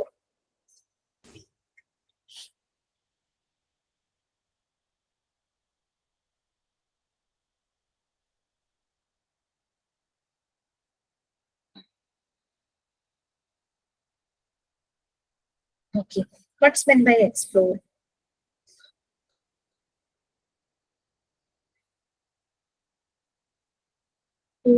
കൂടുതൽ വൈഡനായിട്ട് പോകുന്നത് അല്ലെ, പുതിയ പുതിയ മേഖലകളിലേക്ക് എന്തൊക്കെയുണ്ടോ അതിലേക്കൊക്കെ കണക്ട് ചെയ്യാനായിട്ട് നോക്കുന്നു ആ ഒരു എഡ്യൂക്കേഷൻ സിസ്റ്റത്തിനെ. അതായത് പുതിയ പുതിയ മെത്തേഡ്സ്, ടെക്നിക്സ്, പിന്നെ റിസർച്ച്, എഡ്യൂക്കേഷൻ പല രീതിയിലും റിസർച്ച്, പിന്നെ ഫോളോ ചെയ്യുന്നു, അഡോപ്റ്റ് ചെയ്യുന്നു, ദാറ്റ് ഇസ് ഫോളോസ്. പിന്നെ അഡാപ്റ്റ് ചെയ്യുന്നു, they are adjusting to new methods, പുതിയ മെത്തേഡ്സുമായിട്ട് അഡ്ജസ്റ്റ് ചെയ്യുന്നു. കമ്പ്യൂട്ടർ ലാബ്, പണ്ടത്തെ ഡെസ്ക്ടോപ്പ്, പണ്ടൊരു ഡെസ്ക്ടോപ്പ് ഉണ്ടായിരുന്നു, ബാക്കിലെ CRT, ഭയങ്കര CRT ഉള്ളത്, ബാക്കില് പ്രൊജക്ട് ചെയ്ത് CRT നിൽക്കില്ലേ, ആ രീതിയിലുള്ള ഡെസ്ക്ടോപ്പ് ആയിരുന്നു. കുറച്ചുകൂടെ കഴിഞ്ഞപ്പോഴേക്കും നല്ല ഫ്ലാറ്റ് സ്ക്രീൻ അല്ലെ, വെയ്റ്റ്ലെസ് ആയിട്ടുള്ള ഡെസ്ക്ടോപ്പുകൾ വന്നു. യൂസർ ഫ്രണ്ട്ലി ആയി, ചൈൽഡ് ഫ്രണ്ട്ലി ആയി. കാരണം KG സെഷനിൽ തുടങ്ങിയുള്ള കുട്ടികൾ മുഴുവനും കമ്പ്യൂട്ടർ ലാബിലേക്ക് ആദ്യം കയറുന്നത്. സോ ചൈൽഡ് ഫ്രണ്ട്ലി ആയി. പിന്നെ ഫർണിച്ചർ, എല്ലാത്തിലും മാറുവാണ്. ന്യൂ മെത്തേഡ്സ് അവർ അഡാപ്റ്റ് ചെയ്ത് തുടങ്ങി. അങ്ങനെ എല്ലാമായിട്ട് അഡ്ജസ്റ്റഡ് ആകുന്നു, ന്യൂ മെത്തേഡ്സിനെ ഫോളോ ചെയ്യുന്നു, അഡോപ്റ്റും ചെയ്യുന്നു. ഓക്കെ, അങ്ങനെ ടെക്നിക്സ്, ലേണിംഗ് ഓപ്പർച്യൂണിറ്റീസ് കൂടുതൽ മികച്ചതാക്കാനായിട്ട്, ടു എൻഹാൻസ് ലേണിംഗ് ഓപ്പർച്യൂണിറ്റീസ്, പുതിയ പുതിയ മെത്തേഡ്സും ടെക്നോളജിയും അഡോപ്റ്റ് ചെയ്യാനും അഡാപ്റ്റ് ചെയ്യാനും തുടങ്ങി. ഫോളോ ചെയ്യാനും അഡ്ജസ്റ്റ് ചെയ്യാനും അതുമായിട്ട് യോജിച്ചു പോകാനും ആയിട്ട് തുടങ്ങി. That is exploration. ആ ഒരു ഇതുമായിട്ട് എക്സ്പ്ലോർ ചെയ്തു തുടങ്ങി. പഴയ രീതിയിൽ തന്നെ നിൽക്കാതെ പുതിയ പുതിയ രീതിയിൽ അവരെ എക്സ്പ്ലോർ ചെയ്തു തുടങ്ങി. അത് നമുക്ക് പലപ്പോഴും ആനുവൽ ഡേ എത്തുമ്പോഴാണ്. നമ്മൾ അധികം സ്കൂളൊന്നും നമ്മുടെ മക്കളുടെ വിസിറ്റ് ചെയ്യുന്നില്ല, 1 or 2 തവണ മീറ്റിങ്ങിന് പോകുന്നു, ഓപ്പൺ ഹൗസിന് പോകുന്നു, കൂടുതലായി കാര്യങ്ങൾ മനസ്സിലാവുന്നില്ല. പക്ഷെ ആനുവൽ ഡേ വരുമ്പോഴാണ് ശരിക്കും ഇതൊരു കോമ്പറ്റീഷൻ പോലെ നടത്തുന്നത്. ഓരോ സ്കൂളുകൾ തമ്മിലെ ഏറ്റവും മികവുറ്റതാക്കാൻ നോക്കും ഓരോ സ്കൂളുകളും. അതിനു വേണ്ടിയുള്ള പ്രാക്ടീസും പ്രിപ്പറേഷൻസും. ഞാൻ ചെറിയൊരു കാര്യമായിട്ടോ ആനുവൽ ഡേയുടെ പറഞ്ഞത്. പിന്നെ അല്ലാതെയുള്ള ആക്ടിവിറ്റീസിൽ കുട്ടികളെ കൊണ്ടുപോകുമ്പോൾ മത്സരിപ്പിക്കാൻ പുറത്ത് മറ്റു സ്കൂളുകളുമായിട്ട് റവന്യൂ അടിസ്ഥാനത്തിലും ഡിസ്ട്രിക്ട് വൈസിലും സ്റ്റേറ്റ് വൈസിലും നാഷണൽ ലെവലിലും ഒക്കെ അങ്ങനെ പോകുമ്പോൾ കൂടുതൽ കുട്ടികളുടെ പെർഫോമൻസ് മികവുറ്റതാക്കാൻ അവർ കൂടുതൽ നല്ല മെത്തേഡ്സ് അഡോപ്റ്റ് ചെയ്യാനായിട്ട് തുടങ്ങും. ഓക്കെ, സോ എക്സ്പ്ലോർ ചെയ്യുന്നു എല്ലാ ഏരിയകളിലും. Next, lead or assist. You can read and please add more points. ആരും ഒന്നും വേണ്ടുന്നില്ലല്ലോ, എന്തെന്നെ പറഞ്ഞു? ഞാൻ നേരത്തെ പറയാൻ വന്നതാണ് മാം. അപ്പൊ മാം സെയിം പോയിന്റ്സ് ആണ് പറഞ്ഞത്. അപ്പൊ പിന്നെ ഞാൻ സ്റ്റോപ്പ് ചെയ്തു. അതെയോ, ഞാൻ ആരും പറയാത്തന്നെ ഞാനിങ്ങനെ പറഞ്ഞുകൊണ്ടിരിക്കുന്നു.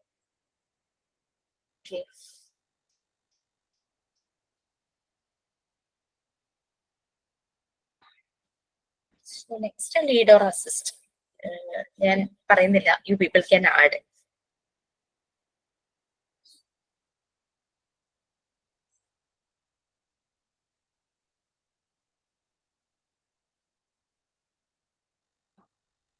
മാം ഇപ്പോ മക്കളുടെ സ്കൂളില് അവര് 10th കഴിഞ്ഞ് ഇപ്പോ +1 +2 കോഴ്സിന്റെ കൂടെ അവര് ഈ എൻട്രൻസ് കോച്ചിങ് കൂടിയും കൊടുക്കുന്നുണ്ട്. അപ്പൊ ഒരു കുട്ടികൾക്ക് ഒരു എക്സ്ട്രാ ഒരു ലീഡാണ് അവിടെ പോകുന്നത്. കാരണം ക്ലാസ്സിന്റെ കൂടെ ഉച്ചവരെ അവരുടെ +2 ക്ലാസ്സസും ഈവനിങ് സെഷൻ അല്ല ആഫ്റ്റർനൂൺ സെഷൻ അവർക്ക് എൻട്രൻസ് കോച്ചിങ്ങും. അപ്പൊ അങ്ങനെയൊക്കെ പ്രൊവൈഡ് ചെയ്യുക. അപ്പൊ ലീഡ് അത് ഒരു എക്സാമ്പിൾ ആയിട്ട് പറയാമെന്ന് എനിക്ക് തോന്നുന്നു. അപ്പൊ ആ കുട്ടികളുടെ 12th എക്സാമിന് അവർക്ക് അത് ഹെൽപ്ഫുൾ ആണ്. ഒപ്പം അവർക്ക് എൻട്രൻസിന് പ്രിപ്പയർ ചെയ്യണമെങ്കിൽ വേറൊരു സമയം കണ്ടെത്തണ്ട, സ്കൂൾ ടൈമിങ്ങിൽ തന്നെ എല്ലാം കഴിഞ്ഞു പോകും.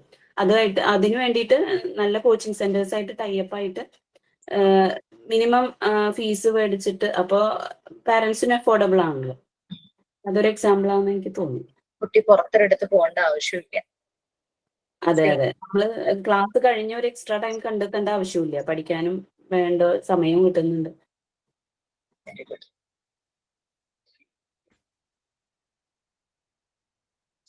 അതേപോലെ മാം ഞങ്ങളുടെ സ്കൂളില് മോളുടെ സ്കൂളിൽ എങ്ങനെയാന്ന് വെച്ചാൽ ഇപ്പം പഠിക്കാത്ത കുട്ടികൾക്ക് റെമഡിയൽ ക്ലാസ്സസ് എന്ന് പറഞ്ഞ് കൊടുക്കുന്നുണ്ട്. അപ്പോൾ അവർക്ക് ബാക്കിയുള്ള പഠിക്കുന്ന കുട്ടികൾക്ക് അവര് വീട്ടിലിരുന്ന് പഠിക്കാം. അല്ലാത്ത കുട്ടികൾക്ക് വീണ്ടും സ്കൂളിൽ വന്നിട്ട് അവർക്ക് ട്യൂഷന് പോകണ്ട. അതിന് പകരം അവർ തന്നെ ടീച്ചേഴ്സ് ഇവിടെ 1 to 1 എന്നുള്ള ഒരു രീതിയിൽ നമുക്ക് ഡൗട്ട് ഡയറക്റ്റ് ആയിട്ടിരുന്ന് ക്ലിയർ ചെയ്ത് അങ്ങനെ ഒരു ഇതും കൂടി അവർക്കൊരു ഹെൽപ്പാണ്. നമ്മുടെ പാരൻസിനാണെങ്കിൽ ഓൾറെഡി അവർ സ്കൂളിൽ ഫീസൊക്കെ പേ ചെയ്യുന്നുണ്ടല്ലോ. അപ്പോൾ ഇങ്ങനൊരു പഠിപ്പ് ആവുമ്പം കുറച്ചും കൂടി അറ്റൻഷൻ കിട്ടും, കുറച്ചും കൂടി ക്ലിയാരിറ്റി ഉണ്ടാവും. എന്താ പറയുക, ഡിസ്ട്രാക്ഷൻ ഒരു ഇത് വരുന്നില്ല. അപ്പം അതും ഇതിൽ ഇൻക്ലൂഡ് ചെയ്യാമെന്ന് വിചാരിക്കുന്നു.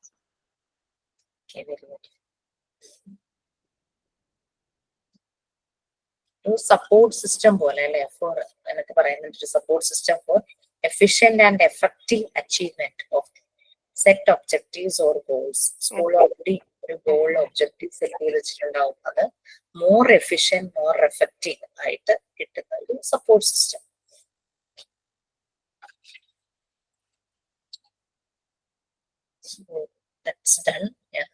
ശരിക്കും 8 ഫങ്ഷൻസ് ഒന്നുമില്ല, അതിൽ കൂടുതൽ ഫങ്ഷൻസ് ഉണ്ട്. മെയിൻ ഫങ്ഷൻസ് ആയിട്ട് ആ ഒരു 8 അത് പറഞ്ഞിരിക്കുകയാണ്. Okay, assistance, adopting feedback, diagnosing weakness.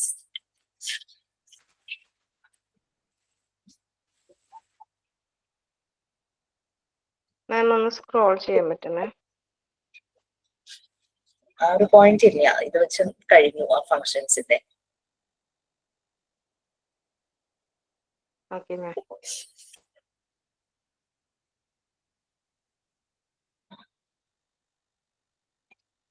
Okay, നമ്മളുടെ ഈ പോയിന്റ്സ് ആയിരുന്നു. ഞാൻ ഒന്നുകൂടെ ജസ്റ്റ് ഒന്ന് മുകളിലേക്ക് എടുക്കാം, ഒന്ന് കാണിക്കാൻ. Execution, that we know, direction, then supervision, advice, then stimulation, work efficiency, exploration, പുതിയ പുതിയ മേഖലകൾ കണ്ടെത്തുക എന്നുള്ള രീതിയിൽ ലീഡിങ്, അസിസ്റ്റൻസ്. ഈ അസിസ്റ്റൻസിൽ നമ്മുടെ സ്കൂളിന്റെ ആനുവൽ റിപ്പോർട്ട് ഒരു എക്സാമ്പിൾ ആയിട്ട് പറയാൻ പറ്റും? പറ്റുമെന്ന് ചോദിക്കാണ്, അറിയില്ല. കാരണം അതിൽ അവരുടെ ഫീഡ്ബാക്സും അതുപോലെ തന്നെ അത് അനലൈസ് ചെയ്യുമ്പോൾ അവർക്ക് അതിന്റെ അവരെന്താണ് അതില് ഫ്ലോസ് പറ്റിയെന്നൊക്കെ അവർക്ക് മനസ്സിലാക്കാൻ പറ്റുന്നുണ്ടാവുന്ന ഡയഗ്നൈസിങ് വീക്ക്നെസ്, ഒരു സോട്ട് അനാലിസിസ് പോലെ വീക്ക്നെസ്സും അപ്പൊ നമ്മൾക്ക് നെക്സ്റ്റ് ഇയർ ആനുവൽ റിപ്പോർട്ട് ഒന്നും കൂടി ഉഷാറാക്കാൻ വേണ്ടി ഒരു പ്രോഗ്രാംസും കുറച്ചും കൂടി കുട്ടികൾക്ക് വേണ്ടി, അപ്പൊ അതൊക്കെ ഒരു എക്സാമ്പിൾ ആക്കാന്ന് തോന്നുന്നു. അതെ, ശരിയാ.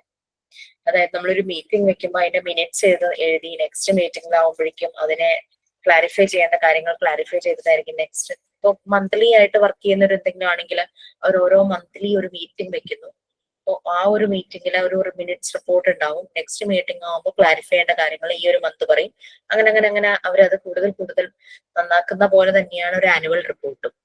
ഫീഡ്ബാക്ക് കിട്ടുന്നു, അതുപോലെ തന്നെ ഡയഗ്നൈസ് ചെയ്യുന്നു വീക്ക്നെസ്, അങ്ങനെയുള്ള കാര്യങ്ങളെല്ലാം. Next scope.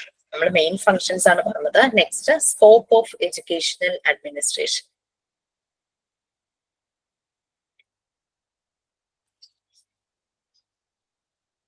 സോ എന്തായിരിക്കും ഒരു അഡ്മിനിസ്ട്രേഷൻ, എഡ്യൂക്കേഷണൽ അഡ്മിനിസ്ട്രേഷന്റെ സ്കോപ്പ് എന്ന് പറയുന്നത്?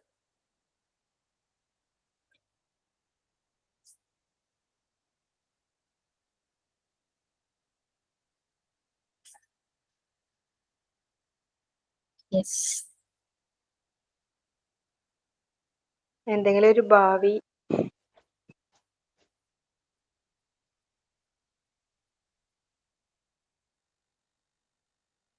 ശരിയാ. അങ്ങനെയല്ല,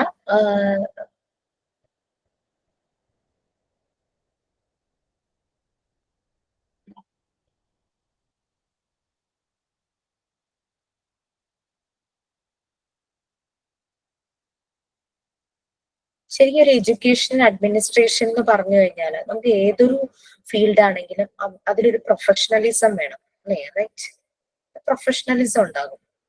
അപ്പൊ ആ രീതിയിലുള്ള പ്രൊഫഷണൽസും ഒരു എഡ്യൂക്കേഷൻ അഡ്മിനിസ്ട്രേഷനിൽ വേണം. അത് consultants, educational consultants, administrative managers, curriculum developers, policy makers, അങ്ങനെ പല ലെവലിലും depending on the size of the education institution, school, college, professional colleges and medical college, അങ്ങനെ പല ലെവലിലും ഉണ്ടല്ലോ എഡ്യൂക്കേഷൻ ഇൻസ്റ്റിറ്റ്യൂഷൻ എന്ന് പറയുന്നത്. അപ്പൊ എല്ലാത്തിലും അതിന്റെ ഓരോ കാര്യങ്ങളും ശരിയായ രീതിയിൽ ഡയറക്റ്റ് ചെയ്യുന്ന പ്രൊഫഷണൽസ് ഉണ്ടായിരിക്കണം.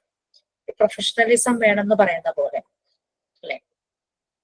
ഒരു പോളിസി വന്നു കഴിഞ്ഞാൽ അത് ഇംപ്ലിമെന്റ് ചെയ്യാനായിട്ട് പറ്റണം. ഒരു കരിക്കുലം ഡിസൈൻ ചെയ്യാൻ അതിനൊരു ടീം ഉണ്ടായിരിക്കണം. പിന്നെ റിസോഴ്സ്, ആ ഒരു ഇൻസ്റ്റിറ്റ്യൂഷന് വേണ്ടുന്ന റിസോഴ്സ്, നീഡഡ് റിസോഴ്സിനെ അവർക്കത് സെഗ്രിഗേറ്റ് ചെയ്യാം. മോസ്റ്റ് നീഡഡ്, അങ്ങനെ പല രീതിയിലും സെഗ്രിഗേറ്റ് ചെയ്യാം. ഓരോ ഏരിയയിലേക്കുള്ള റിസോഴ്സിനെ അങ്ങനെ സെഗ്രിഗേറ്റ് ചെയ്യാം. അതിന്റെ അലോക്കേഷൻ, ആ റിസോഴ്സ് അലോക്കേഷൻ, ഇതെല്ലാം നടക്കണം ഒരു എഡ്യൂക്കേഷൻ അഡ്മിനിസ്ട്രേഷൻ എന്ന് പറയുമ്പോൾ. ഓക്കെ, അപ്പൊ അങ്ങനെയുള്ള കുറെ കാര്യങ്ങളാണ് എഡ്യൂക്കേഷൻ അഡ്മിനിസ്ട്രേഷനിൽ വരുന്നത്. അതിന്റെ സ്കോപ്പ് എന്ന് പറഞ്ഞു കഴിഞ്ഞാൽ അത് കുറെ ഉണ്ട്. പോളിസിയുടെ ഇംപ്ലിമെന്റേഷൻ, കരിക്കുലം ഡിസൈനിങ്, അങ്ങനെ പല രീതിയിലും.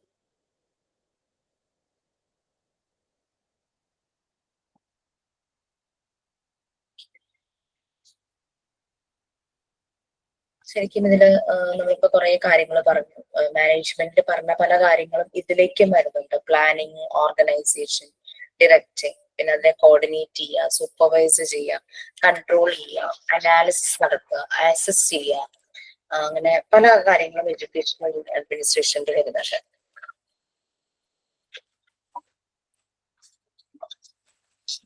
നമ്മൾ ഫസ്റ്റ് ഇതില് പറയുന്ന ഒരു കുറെ ആസ്പെക്ട്സ് ഉണ്ട് അസോസിയേറ്റഡ് വിത്ത് ഒരു ഇൻസ്റ്റിറ്റ്യൂട്ടുമായിട്ട് അസോസിയേറ്റ് ചെയ്യുമ്പോൾ എഡ്യൂക്കേഷൻ അഡ്മിനിസ്ട്രേഷന്റെ പല ആസ്പെക്ട്സ് ഉണ്ട്. പ്ലാനിങ്, നമുക്കറിയാം പ്ലാനിങ് എന്താ, നമ്മൾ പലതവണ പല ഏരിയയിലും മാനേജ്മെന്റിലും ഒക്കെ നമ്മൾ പറഞ്ഞുപോയി. പ്ലാനിങ് എന്താണ്? പ്ലാൻ എന്താണ്?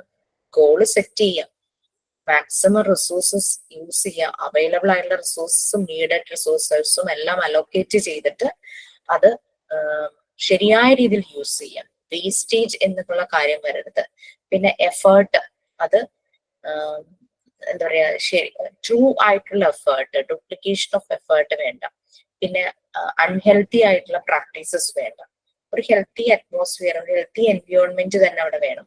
ഓക്കെ, പിന്നെ പ്ലാൻസിനെ ഒരു ഓർഡറിൽ തന്നെ എക്സിക്യൂട്ട് ചെയ്യും. അപ്പൊ ഇതില് നമ്മളൊരു പ്രോഗ്രാം നടത്തുന്നു ഇൻസ്റ്റിറ്റ്യൂട്ടിൽ. ആ പ്രോഗ്രാം നടത്തുമ്പോൾ ഫോർ എക്സാമ്പിൾ പറയുകയാണെങ്കിൽ മറ്റന്നാൾ സാറ്റർഡേ ഞങ്ങളുടെ ഇവിടുന്ന് ഹോസ്പിറ്റൽ അഡ്മിനിസ്ട്രേഷനിലെ ഒരു ബാച്ചിന്റെ കോൺവെക്കേഷൻ നടക്കുക. ഇൻസ്റ്റിറ്റ്യൂട്ടിലെ ഫസ്റ്റ് കോൺവെക്കേഷൻ സെറമണി എന്ന് തന്നെ പറയാം.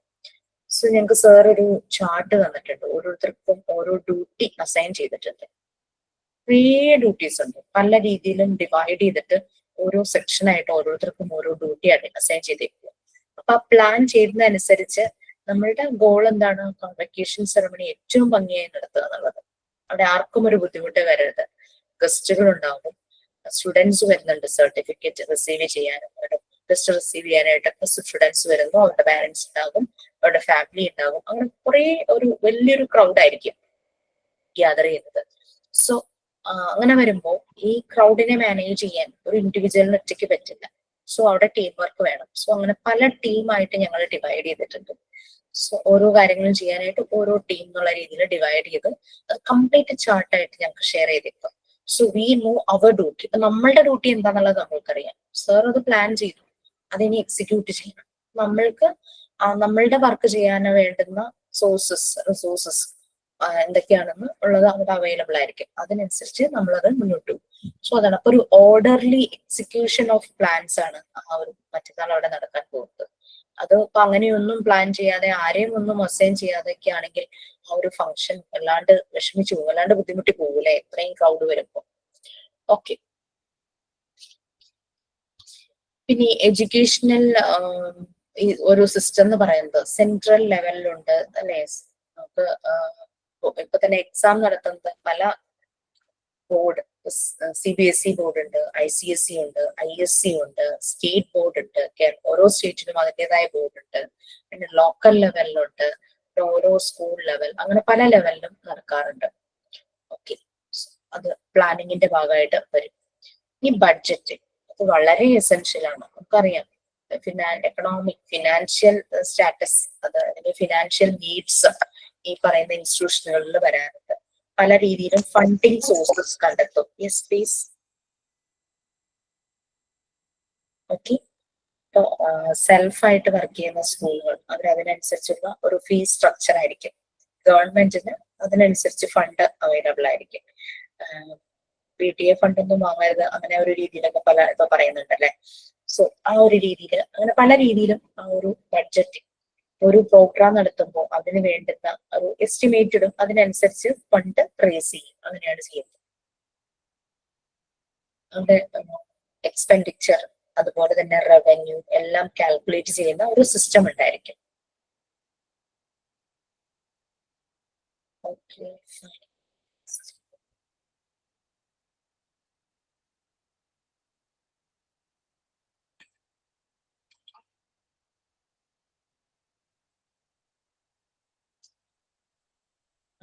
ഇപ്പം അങ്ങനെ ഒരു കഴിഞ്ഞ ദിവസം ഒരു സാറ് പറഞ്ഞ് ഞാൻ കേട്ടതാണേ, ഒരു സ്കൂളിൽ ഇങ്ങനെ PTA ഫണ്ട് ഇപ്പൊ വാങ്ങിച്ചൂടാ, അങ്ങനെ ഇങ്ങനെയൊക്കെ ഓരോ കാര്യങ്ങളൊക്കെ പറഞ്ഞില്ലേ.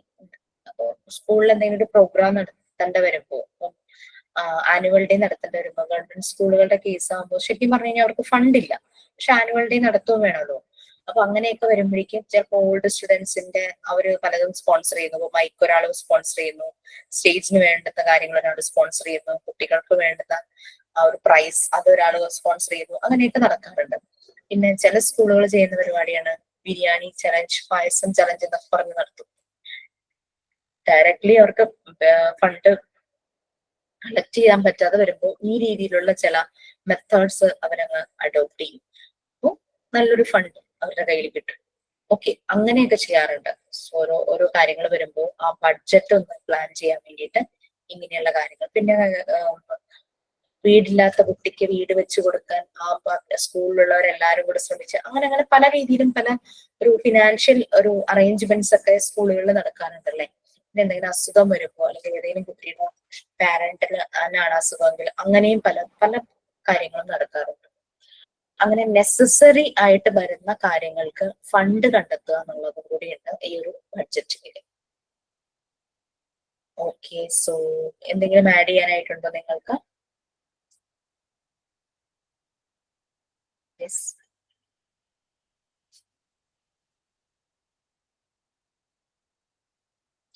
നമുക്കൊരു ഒരു ക്രൈസിസ് ഒക്കെ വരുമ്പോഴേക്കും പെട്ടെന്ന് ഫണ്ട് കണ്ടെത്താൻ ഒരു എക്സിജൻസി എന്നൊക്കെ പറയുമ്പോഴേക്കൊരു അൺഫോർസീൻ ക്രൈസിസ് അല്ലെ, ഈ ഫ്ലഡ് അങ്ങനത്തെ കാര്യമൊക്കെ വരുമ്പോഴേക്കും സ്കൂളിലെ പല വെള്ളം കയറി ആ സ്കൂളിലെ പല ഫർണിച്ചറുകളും സ്കൂളിലുണ്ടായിരുന്ന പല സാധനങ്ങളും നശിച്ചു പോകും.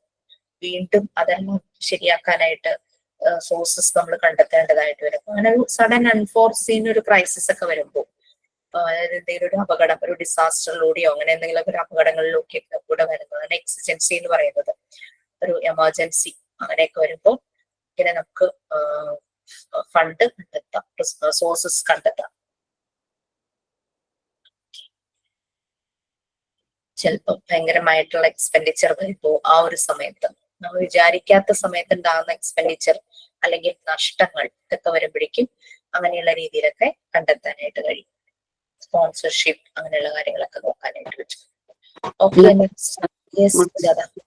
മക്കളുടെ സ്കൂളില് ഒരു 3-4 വർഷം മുന്നെയാണ് ഒരു കുട്ടി സ്കൂൾ വിട്ടിട്ട് നമ്മുടെ ഇപ്പോഴത്തെ വെള്ളിമൂങ്ങ ഓട്ടോ ഉണ്ടല്ലോ, ആ ഓട്ടോയിൽ പോകുമ്പോ കുട്ടി കളിക്കുകയായിരുന്നു എന്നാ പറയണേ. പക്ഷെ കുട്ടി ആ ഡോറ് പിടിച്ച് എന്തോ കളിച്ചിട്ട് ഡോറ് തുറന്ന് കുട്ടി വീണു, തലയടിച്ച് വീണ് കുട്ടി ഹോസ്പിറ്റലിൽ എത്തുമ്പോഴേക്കും കഴിഞ്ഞു. അപ്പൊ പക്ഷെ അപ്പൊ ഹോസ്പിറ്റലിൽ എത്തി, പക്ഷെ എമർജൻസി സർജറി എന്തോ വേണ്ടി വരുന്നുണ്ടായിരുന്നു. അപ്പൊ അന്ന് ഒരു പ്രിൻസിപ്പൾ ഒരു മാം ആയിരുന്നു. മാം ഇത് അറിഞ്ഞ വഴിക്ക് ആള് നല്ല ഭയങ്കര സ്ട്രോങ്. അവര് തന്നെ കാർ എടുത്ത് നേരെ തൃശ്ശൂർ ഹോസ്പിറ്റലിൽ ചെന്ന് മാമിന്റെ കാർഡ് എടുത്തു കൊടുത്തു, എത്ര വേണ്ടെച്ചാ എടുത്തോളാൻ പറഞ്ഞിട്ട്. പക്ഷെ കുട്ടി കോമ സ്റ്റേജിലായിരുന്നു. പാരന്റ്സ് അത്ര വലിയ ഇതുള്ള ഫാമിലി ഒന്നും അല്ല. അപ്പൊ സ്കൂളിൽ ഫണ്ട് റേസ് ചെയ്തിട്ട് കൊടുക്കാൻ നല്ലൊരു തുക ഫണ്ട് തന്നെ കിട്ടി. പക്ഷെ ആ കുട്ടിക്ക് അത് ഉപയോഗം ഉണ്ടായില്ല, ആ കുട്ടി പോയി. പക്ഷെ എന്നാലും ആ ഫണ്ടിൽ നിന്ന് ഒരു തുക ആ കുട്ടിയുടെ ഫാമിലിക്ക് അന്ന് സ്കൂള് കൊടുത്തിട്ടുണ്ടായിരുന്നു. അതുപോലെ തന്നെ വേറെ 2 കുട്ടികൾക്ക് ഇതുപോലെ അവരുടെ അച്ഛൻ മരിച്ചുപോയപ്പോ അങ്ങനെയുള്ള 2 കുട്ടികൾക്കും നമുക്ക് ഫണ്ട്, പക്ഷെ നമ്മളൊരു കുട്ടിക്ക് വേണ്ടിയാണ് വിചാരിച്ചത്, പക്ഷെ അവനെ തിരിച്ചു കിട്ടിയില്ല. പകരം വേറെ കുട്ടികളെയും സഹായിക്കാനൊക്കെ പറ്റി. അപ്പൊ അങ്ങനെ എമർജൻസി സിറ്റുവേഷൻ ഒക്കെ വരുമ്പോ, അതുപോലെ തന്നെ ഫ്ലഡിന്റെ സമയത്ത് സ്കൂളിലെ 50ഓളം കുട്ടികൾക്ക് ഇതുപോലെ വീട് ഫുള്ള് അവരുടെ യൂണിഫോമും ബുക്സും വീട്ടിലെല്ലാം പോയി. അപ്പൊ അങ്ങനെ ഇതുപോലെ തന്നെ ഫണ്ട് റേസ് ചെയ്തിട്ടാണ് കുട്ടികളെ. അപ്പൊ ഷെയറിങ്ങും കെയറിങ്ങും കുട്ടികൾ പഠിക്കുകയാണ് അതിന്റെ കൂടെ. ഇപ്പൊ ഇവരുടെ ക്ലാസ്സിൽ എത്ര കുട്ടികൾക്ക് വീട് നഷ്ടപ്പെട്ടു, അത്രയും കുട്ടികൾക്ക് ഉള്ള ബുക്സ് ഇവര് തന്നെ നമ്മൾ മേടിച്ച ബുക്കിൽ നിന്നാണ് കൊടുക്കണതല്ല, അത് നമ്മൾ പുതിയ കാശെടുത്ത് മേടിക്കില്ല, നമ്മൾ എക്സ്ട്രാ ബുക്സ് എപ്പോഴും മേടിച്ചു വെക്കുമല്ലോ. അപ്പൊ ആ ബുക്സിൽ നിന്ന് ബുക്ക്, പെന്ന്, പെൻസിൽ, അപ്പൊ കൊടുക്കാൻ ഭയങ്കര ആവേശം, ഞാൻ കൊടുക്കാം എന്നിട്ടപ്പോ അത് ഭയങ്കര ഷെയറിങ്ങും കെയറിങ്ങും പഠിക്കുകയാണ് കുട്ടികൾ. അതുപോലെ തന്നെ ഇങ്ങനെയുള്ള നീഡ്സും അതിൽ കൂടെ നടന്നു പോകുന്നുണ്ട്. ഇത് പറഞ്ഞപ്പോഴും ഓർത്ത് ചെയ്തിട്ട് സ്കൂളിൽ ഇങ്ങനെ ഈ ബസ്സിൽ വരുന്ന ആന്റിമാരുണ്ടല്ലോ, അതിന്റെ ഏതോ ആർക്കും ഇങ്ങനെ ക്യാൻസർ ആയിട്ട് സുഖമില്ലാതായി. അപ്പൊ മെസ്സേജ് സർക്കുലേറ്റ് ചെയ്തു ഓരോ ക്ലാസ് ഗ്രൂപ്പില്.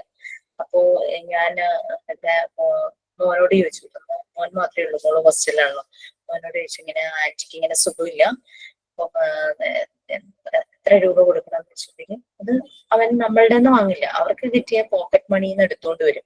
ഇത്ര കൊടുക്കാം, ചിലപ്പോ 200, ചിലപ്പോ 500. നമ്മൾ തരാന്നൊന്നും അവരോട് പറയില്ല, ലെറ്റ് ഡു. അപ്പൊ അവന് കിട്ടിയതിൽ നിന്ന് എടുക്കാനുള്ള ഒരു ഇത്, അപ്പൊ സുജാത പറയുന്ന പോലെ ഷെയറിങ്ങും കെയറിങ്ങും. ഇതിൽ നിന്ന് എടുക്കണ്ട, ഞാൻ തരാന്ന് നമ്മൾ പറയേണ്ട യാതൊരു ആവശ്യമില്ല. അവരത് എടുക്കുവാണെങ്കിൽ ലെറ്റ് ഡു ലൈക്ക് ദാറ്റ്. ആ ഒരു രീതിയിൽ ആ ഒരു ഇത് വരുന്നത്. ഓക്കെ, അത് പറഞ്ഞപ്പോ ഞാനത് ഓർക്കു വരുന്നു. Okay, next organising. നമ്മൾ മാനേജ്മെന്റിൽ പറഞ്ഞ അതേ കാര്യങ്ങൾ തന്നെയാണ് അഡ്മിനിസ്ട്രേഷൻ വരുന്നത്. നമ്മൾ പറഞ്ഞു രണ്ടും കോമ്പാറ്റബിൾ തന്നെയാണ്. സോ സെയിം ഫങ്ഷൻസും കാര്യങ്ങളും തന്നെയാണ് ഇതിലും നടക്കുന്നത്.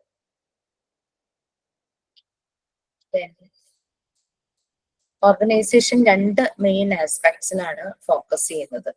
Infrastructure, material equipment. നമ്മൾ പറയില്ലേ, ചില സ്കൂളുകൾ കാണുമ്പോൾ നല്ലൊരു ഇൻഫ്രാസ്ട്രക്ചർ ആണ്. Human utility in the teaching, learning environment. അത് ടീച്ചിങ്ങിന് ശരിക്കും ഹ്യൂമൻ റിസോഴ്സസ് ആണ് അല്ലെ ടീച്ചിങ് എന്ന് പറയുന്നത്. മറ്റേത് നല്ലൊരു ഇൻഫ്രാസ്ട്രക്ചർ, നല്ല സൗകര്യങ്ങൾ. ആദ്യമായിട്ട് കുട്ടികളെ ഒരു സ്കൂളിൽ ചേർക്കാനായിട്ട് വരുമ്പോൾ നമ്മൾ ആ സ്കൂളിന്റെ എല്ലാം മനസ്സിലാക്കും. സ്കൂളിന്റെ ഇൻഫ്രാസ്ട്രക്ചർ എങ്ങനെയാണ്, സ്കൂളിന്റെ രീതികൾ എങ്ങനെയാണ്, അവിടുത്തെ സ്റ്റാഫ്, ടീച്ചേഴ്സ്, അങ്ങനത്തെ കാര്യങ്ങളെല്ലാം നോക്കും. ഓക്കെ, അതാണ് ഓർഗനൈസിംഗ് വരുന്നത്. 2 ആസ്പെക്ട്സിനെ അത് ഫോക്കസ് ചെയ്യുന്നു. എഡ്യൂക്കേഷൻ അഡ്മിനിസ്ട്രേഷന്റെ ആ ഒരു ഇതിൽ വരുന്ന ഓർഗനൈസിംഗ് എന്ന് പറയുന്നത്. ഇൻഫ്രാസ്ട്രക്ചറും ഹ്യൂമൻ റിസോഴ്സസും ആണ് അത് വരുന്നത്. Okay, then next education administration further elements. ഇത് കൂടാതെ ഈ പറഞ്ഞ പ്ലാനിങ്, ബഡ്ജറ്റിംഗ്, ഓർഗനൈസിങ്, പിന്നെ നമ്മൾ അതിന്റെ അഡ്മിനിസ്ട്രേഷന്റെ മെയിൻ ഫങ്ഷൻസും എല്ലാം പറഞ്ഞിരുന്നു അല്ലെ, ഡിറക്റ്റിംഗ്, അങ്ങനത്തെ പല കാര്യങ്ങളും പറഞ്ഞു. അപ്പൊ ഇതില് ഇതല്ലാതെ വേറെ വരുന്ന അതർ എലമെന്റ്സ് ആണ് നെക്സ്റ്റ് വരുന്ന കാര്യങ്ങൾ. സോ ജസ്റ്റ് പോയിന്റ്സ് ആയിട്ടാണ് കൊടുത്തിരിക്കുന്നത്, നിങ്ങളത് വായിച്ചു നോക്കുക, നിങ്ങളുടെ ഐഡിയാസ് ഷെയർ ചെയ്യാം. ഇത് റിലേറ്റഡ് ചില ആക്ടിവിറ്റീസ് ഒക്കെ ചില ബാച്ചുകൾ ചെയ്തിട്ടുണ്ട്. Curriculum for different courses according to suitability conduct the timetable ആണ് curriculum programs. ഇവിടെ പറയുവാണോ? ഓക്കെ, വായിച്ചു നോക്കിയതായിരുന്നു. ഇതിലെ ടൈം ടേബിൾ ഞാൻ നിങ്ങളോട് എല്ലാവരോടും പ്രിപ്പയർ ചെയ്യാൻ പറഞ്ഞിട്ടുണ്ടായിരുന്നു, ഒരു സ്കൂളിലെ മെയിൻ ടൈം ടേബിൾസ്. ചില ബാച്ചുകളോട് ഞാൻ പറഞ്ഞിട്ടുണ്ട്, ആ ഒരു അസൈൻമെന്റ് വരുന്നുണ്ടായിരുന്നു. മാം മാസ്റ്റർ ടൈം ടേബിൾ അല്ലേ മാം? ഏതാ? മാസ്റ്റർ ടൈം ടേബിൾ അല്ലേ? അതെ, ആ 3 ടൈം ടേബിൾസ് എന്തായാലും എല്ലാവരും ചെയ്യണമായിരുന്നു. മാം അത് സ്കൂൾ ഓർഗനൈസേഷനിൽ മാം തന്നിട്ടുണ്ട് ആ ടോപ്പിക്. ഞാൻ പറഞ്ഞു, പല ബാച്ചുകൾക്ക് ഞാൻ കൊടുത്തിട്ടുണ്ട് ആ ഒരു ടൈം ടേബിളിന്റെ ഫോർമാറ്റ്. ബട്ട് ഞാൻ വളരെ സങ്കടത്തോട് പറയട്ടെ, ആരും എഫേർട്ട് എടുത്തില്ല ടൈം ടേബിള് പ്രിപ്പയർ ചെയ്യാനായിട്ട്.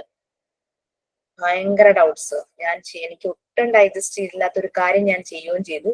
ഞാൻ ചെയ്തത് അത് ഞാൻ അത്രയും എഫേർട്ട് എടുത്ത് ഞാൻ നിങ്ങളെ പോലെ തന്നെ പഠിക്കുന്ന സമയത്ത് ഞാൻ വളരെ എഫേർട്ട് എടുത്തിട്ടാണ് ആ ടൈം ടേബിൾ ഞാൻ പ്രിപ്പയർ ചെയ്തത്. അത് ഞാൻ ഷെയർ ചെയ്യേണ്ട വന്നു എനിക്ക്, സത്യം പറഞ്ഞു കഴിഞ്ഞാൽ. കാരണം അതുപോലെ ഡൗട്ട്സ് ആയിരുന്നു. നമ്മൾ ആരും എഫേർട്ട് എടുക്കുന്നില്ല. ക്ലാസ് തുടങ്ങുമ്പോഴേ പറയണത് എന്താന്ന് വെച്ച് കഴിഞ്ഞാൽ ഒരു മോഡൽ കാണിച്ചു തരുമോ? Why should I? ഞാൻ എന്തിനു മോഡൽ കാണിക്കണം? നിങ്ങളെല്ലാം തന്നെ ചെയ്യേണ്ടതാണ്.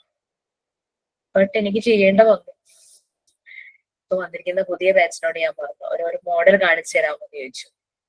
ഞാൻ മോഡൽ കാണിച്ചാൽ നിങ്ങളുടെ പൊട്ടൻഷ്യൽ ഒന്നും പുറത്തേക്ക് വരില്ല, എല്ലാം അറസ്റ്റഡ് ആയി പോകും. നിങ്ങളൊന്നും യൂസ് ചെയ്യില്ല. You don't use your brain. വേറൊരാൾ ചെയ്തത് കണ്ടു കഴിഞ്ഞാൽ നിങ്ങൾ നിങ്ങളുടെ യൂസ് ചെയ്യില്ല. ആ സാധനം നിങ്ങളുടെ തലയിൽ രജിസ്റ്റർ ആവും, പിന്നെ അതേ നിങ്ങൾ ചെയ്യുള്ളൂ. അതുകൊണ്ടാണ് ഞാൻ ഇങ്ങനെ തന്നെ ചെയ്യൂ എന്ന് ഈ പറയണത്. സത്യം പറഞ്ഞു കഴിഞ്ഞാൽ മോണ്ടിസോറി മെത്തേഡ് അതാണ്. നമ്മൾ കുട്ടികളെ അവരെ കൊണ്ട് ചെയ്യിക്കാനാണ് ശ്രമിക്കേണ്ടത്, നമ്മളായിട്ട് ചെയ്യിക്കുമല്ല വേണ്ടത്. അതാ, അപ്പൊ നമ്മളും അതുപോലെ ആവട്ടെ. ആസ് എ ഫെസിലിറ്റേറ്റർ നമ്മൾ അതുപോലെ ആയാലല്ലേ കുട്ടികളിൽ നമുക്കത് ചെയ്യാൻ പറ്റുള്ളൂ. നമ്മൾ ആരെങ്കിലും ചെയ്തു വെച്ചത് അങ്ങനെ ചെയ്തുകൊണ്ടിരുന്നു കഴിഞ്ഞു കഴിഞ്ഞാൽ കുട്ടികൾക്കും നിങ്ങളത് ചെയ്താൽ മതി എന്ന് പറയും. So don't do like that. കാരണം അവർക്ക് അത്രയും പൊട്ടൻഷ്യൽ ഉള്ളതാണ് മക്കൾ എന്ന് പറഞ്ഞു കഴിഞ്ഞാൽ. അത് എക്സ്പ്ലോർ ചെയ്ത് വരണം, പുറത്തേക്ക് വരണമെങ്കിൽ നമ്മൾ അവർക്ക് അവസരം കൊടുക്കണം. നമ്മൾ വരച്ചു വെച്ചതുപോലെ തന്നെ അവരോട് ചെയ്യാൻ പറഞ്ഞു കഴിഞ്ഞാൽ അവരുടെ പൊട്ടൻഷ്യൽ ഒക്കെ അവിടെ അറസ്റ്റഡ് ആയി പോകും. ഇതൊക്കെ നമ്മൾ പഠിക്കുന്നുണ്ടല്ലോ, മോണ്ടിസോറി പ്രിപ്പയർഡ് എൻവയോൺമെന്റ് ഒക്കെ. ഞാൻ പലതവണ ഇത് പറഞ്ഞിട്ടുണ്ട്, കുട്ടികളുടെ ഡെവലപ്മെന്റ് നിന്ന് പോകും. സോ അവർക്ക് അതിനുള്ളൊരു എൻവയോൺമെന്റ് നമ്മൾ പ്രിപ്പയർ ചെയ്ത് കൊടുക്കണം. അങ്ങനെയൊക്കെ ഞാൻ പറഞ്ഞിരുന്നു. ലൈക്ക് ഓക്കെ, എനിക്ക് ആ ടൈം ടേബിൾ ഷെയർ ചെയ്യേണ്ട വന്നതിന് ഭയങ്കര വിഷമമുണ്ട്. കാരണം ഞാൻ ഉറക്കളച്ചിരുന്ന വളരെ കഷ്ടപ്പെട്ട് ഉണ്ടാക്കിയ ഒരു ടൈം ടേബിൾ ആയിരുന്നു അത്. എന്റെ അത് ഷെയർ ചെയ്തതിലല്ല എനിക്ക് വിഷമം, വേറെ ആരും ആ എഫേർട്ട് എടുക്കാൻ റെഡി ആവണില്ല.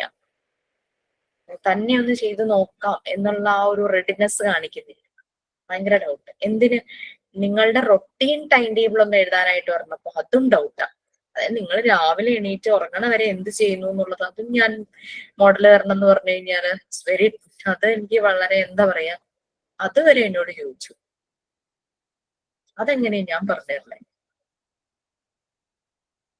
യെസ് മാം, അത് വ്യത്യാസമാണ് മാം. ഓരോരുത്തർക്കും ഓരോ റൂട്ടീൻ ആയിരിക്കും, എല്ലാവരും സെയിം അല്ലേ. രാവിലെ എണീറ്റ് എന്തൊക്കെ ചെയ്യണമെന്നുള്ളത് ഞാനാണോ പറഞ്ഞിരണ്ടേ? അങ്ങനെ ഒരു ടൈം ടേബിൾ ചെയ്യാനായിട്ട് പറഞ്ഞു. യുവർ ഡേ ടൈം ടേബിൾ വേണ്ട, ജസ്റ്റ് ഈവനിങ് വരെ മതി. ഞാൻ എഴുതി വെരി ഗുഡ് ചെയ്യാം. അത് വരെയും എന്നോട് മോഡൽ ചോദിച്ചു. So what should I do?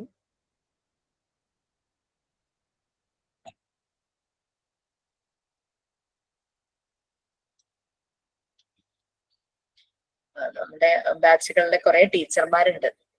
എൻ്റെ അടുത്ത് ഫസ്റ്റ് അതിന്റെ ഒരു മോഡൽ കാണിക്കുമെന്ന് ചോദിച്ചത് ആ ടീച്ചർമാരായിരുന്നു. I didn't expect that from them. അവരിൽ നിന്ന് ഞാൻ പ്രതീക്ഷയിലായിരുന്നു. മാം ഞാൻ എഴുതിയത് ഈ ട്രെയിനിങ്ങിന് പോയ സ്ഥലത്തെ ടൈം ടേബിളും പിന്നെ എൻ്റെ മക്കളുടെ ടൈം ടേബിളും പിന്നെ ഇപ്പൊ ഞാൻ ജോലിക്ക് കയറിയ സ്ഥലത്തെ ടൈം ടേബിളും എല്ലാം കൂടി ഞാൻ നോക്കി എനിക്ക് ഏകദേശം ഒരു ഐഡിയ കിട്ടി. അപ്പൊ ഞാൻ എൻ്റെ ഒരു രീതിയിലാണ് ഞാൻ എഴുതിയിരിക്കുന്നത്. എന്നിട്ട് പിന്നെ ഏറ്റവും ലാസ്റ്റ് ഞാൻ അതിന്റെ ഒരു ഇത് എഴുതി വെച്ചു, ലൈക്ക് ഇന്നത് ഇതിനാണ് മീൻ ചെയ്യുന്നത്. കാരണം കാണുന്നവർക്ക് അത് എന്താ എഴുതിയേക്കണേന്ന് മനസ്സിലാവണം. ഞാനൊക്കെ കോഡായിട്ട് എഴുതിയിരിക്കുന്നത്. അപ്പൊ ഞാൻ അതൊരു ഡിഫൈൻ ആയിട്ട് എഴുതിയിട്ടുണ്ട് ഒരു പേജ്. അപ്പൊ എന്റെ മോള് ചോദിച്ചത് എന്താ അമ്മ ഇതൊക്കെ? ഞാൻ പറഞ്ഞു മോളെ ഇത് വായിക്കുന്നവർക്ക് മനസ്സിലാവണം ഞാൻ എന്താ എഴുതിയെന്ന്. അപ്പൊ അതിന് വേണ്ടിയിട്ടാണ് അത് എക്സ്പ്ലെയിൻ ചെയ്ത് എഴുതിയിരിക്കുന്നേന്ന് പറഞ്ഞു.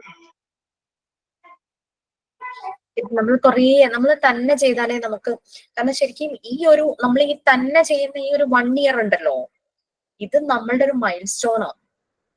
ഞാൻ പറഞ്ഞില്ലേ, ഞാൻ കഴിഞ്ഞ ദിവസം അനുഭവിച്ച ആ ഒരു ദിവസത്തെ ഒരു പ്രശ്നം, എനിക്കത് ഓവർകം ചെയ്യാൻ പറ്റിയത് ഞാൻ ഈ മെത്തേഡിലൂടെ കടന്നു പോയതുകൊണ്ട്. അല്ലെങ്കിൽ ഞാൻ അവിടെ ബോധം കെട്ട് തലറിഞ്ഞു വീണേനെ. വിളിച്ചാൽ പോലും ഞാൻ പോകില്ലായിരുന്നു. ഇങ്ങനെ ഒരു സ്റ്റേറ്റ്മെന്റ് കൊടുക്കണം എന്ന് പറഞ്ഞു കഴിഞ്ഞാൽ മൊഴി കൊടുക്കാൻ ഞാൻ പോകില്ലായിരുന്നു. ഞാൻ പോയത് ഞാൻ ചെയ്യുന്ന പ്രോഗ്രാമിനെ ഇൻസൾട്ട് ചെയ്യുന്ന രീതിയിൽ ഒരു കാര്യം അവിടെ നടന്നത് കൊണ്ടാണ് ഞാൻ അവിടെ ചെന്നതും. ഞാൻ അത് സംസാരിക്കാനാ പോയത്. എന്റെ കൺസേൺ എന്റെ മക്കളാണ്, അവിടെയുള്ള ആ സ്കൂളിലെ കുട്ടികളാണ്. സോ ഞാൻ അതിന് വേണ്ടിയിട്ട് അവിടെ പോയത്. അപ്പൊ എനിക്ക് ആ ഒരു ധൈര്യം, ആ ഒരു ഉറപ്പ്, എന്താ പറയാ, ആ ഒരു ഇത് കിട്ടിയത് എനിക്ക് ഈ മെത്തേഡിൽ നിന്നായി. ഞാൻ ഇതിലൂടെ കടന്നു പോയില്ലായിരുന്നെങ്കിൽ ഡെഫിനറ്റ്ലി ഞാൻ ഇങ്ങനൊരു ഏരിയയിൽ വർക്കും ചെയ്യില്ല. ഞാൻ വീടിനകത്ത് തന്നെ ഇരിക്കും. ഇനി അഥവാ ഞാൻ വർക്ക് ചെയ്യുകയാണെങ്കിൽ തന്നെയും അങ്ങനെ ഒരു സിറ്റുവേഷനിൽ പേടിച്ചിട്ട് ഞാൻ പോകില്ലായിരുന്നു. ഞാൻ അവിടെ ചെന്നതേ എനിക്ക് ഭീഷണിയായിരുന്നു. എന്നെ അവിടെ നിന്ന് ഇറക്കി വിടുമായിരുന്നു ശരിക്കും. പക്ഷെ അതൊന്നും എന്നെ ബാധിച്ചിട്ടില്ല, ഒട്ടും ബാധിച്ചിട്ടില്ല അങ്ങനത്തെ കാര്യങ്ങൾ. പക്ഷെ ഇപ്പൊ എന്നെ ഹോണ്ട് ചെയ്യുന്ന ഒരു കാര്യം എന്താന്ന് വെച്ച് കഴിഞ്ഞാല്, ഇതിന് അലിഗേഷൻസ് വന്ന ആ ഒരു സാറുണ്ട്. സാറിന്റെ സൈഡ് വീക്കാ. സാറ് ഒന്നും വേണമെന്ന് വെച്ച് ചെയ്തല്ല, പക്ഷെ സംഹൗ സാറ് ചെയ്ത പല ആക്ടിവിറ്റീസും സാറിന് എഗെയിൻസ്റ്റ് ആയിട്ട് പിരിക്കുവാണ്.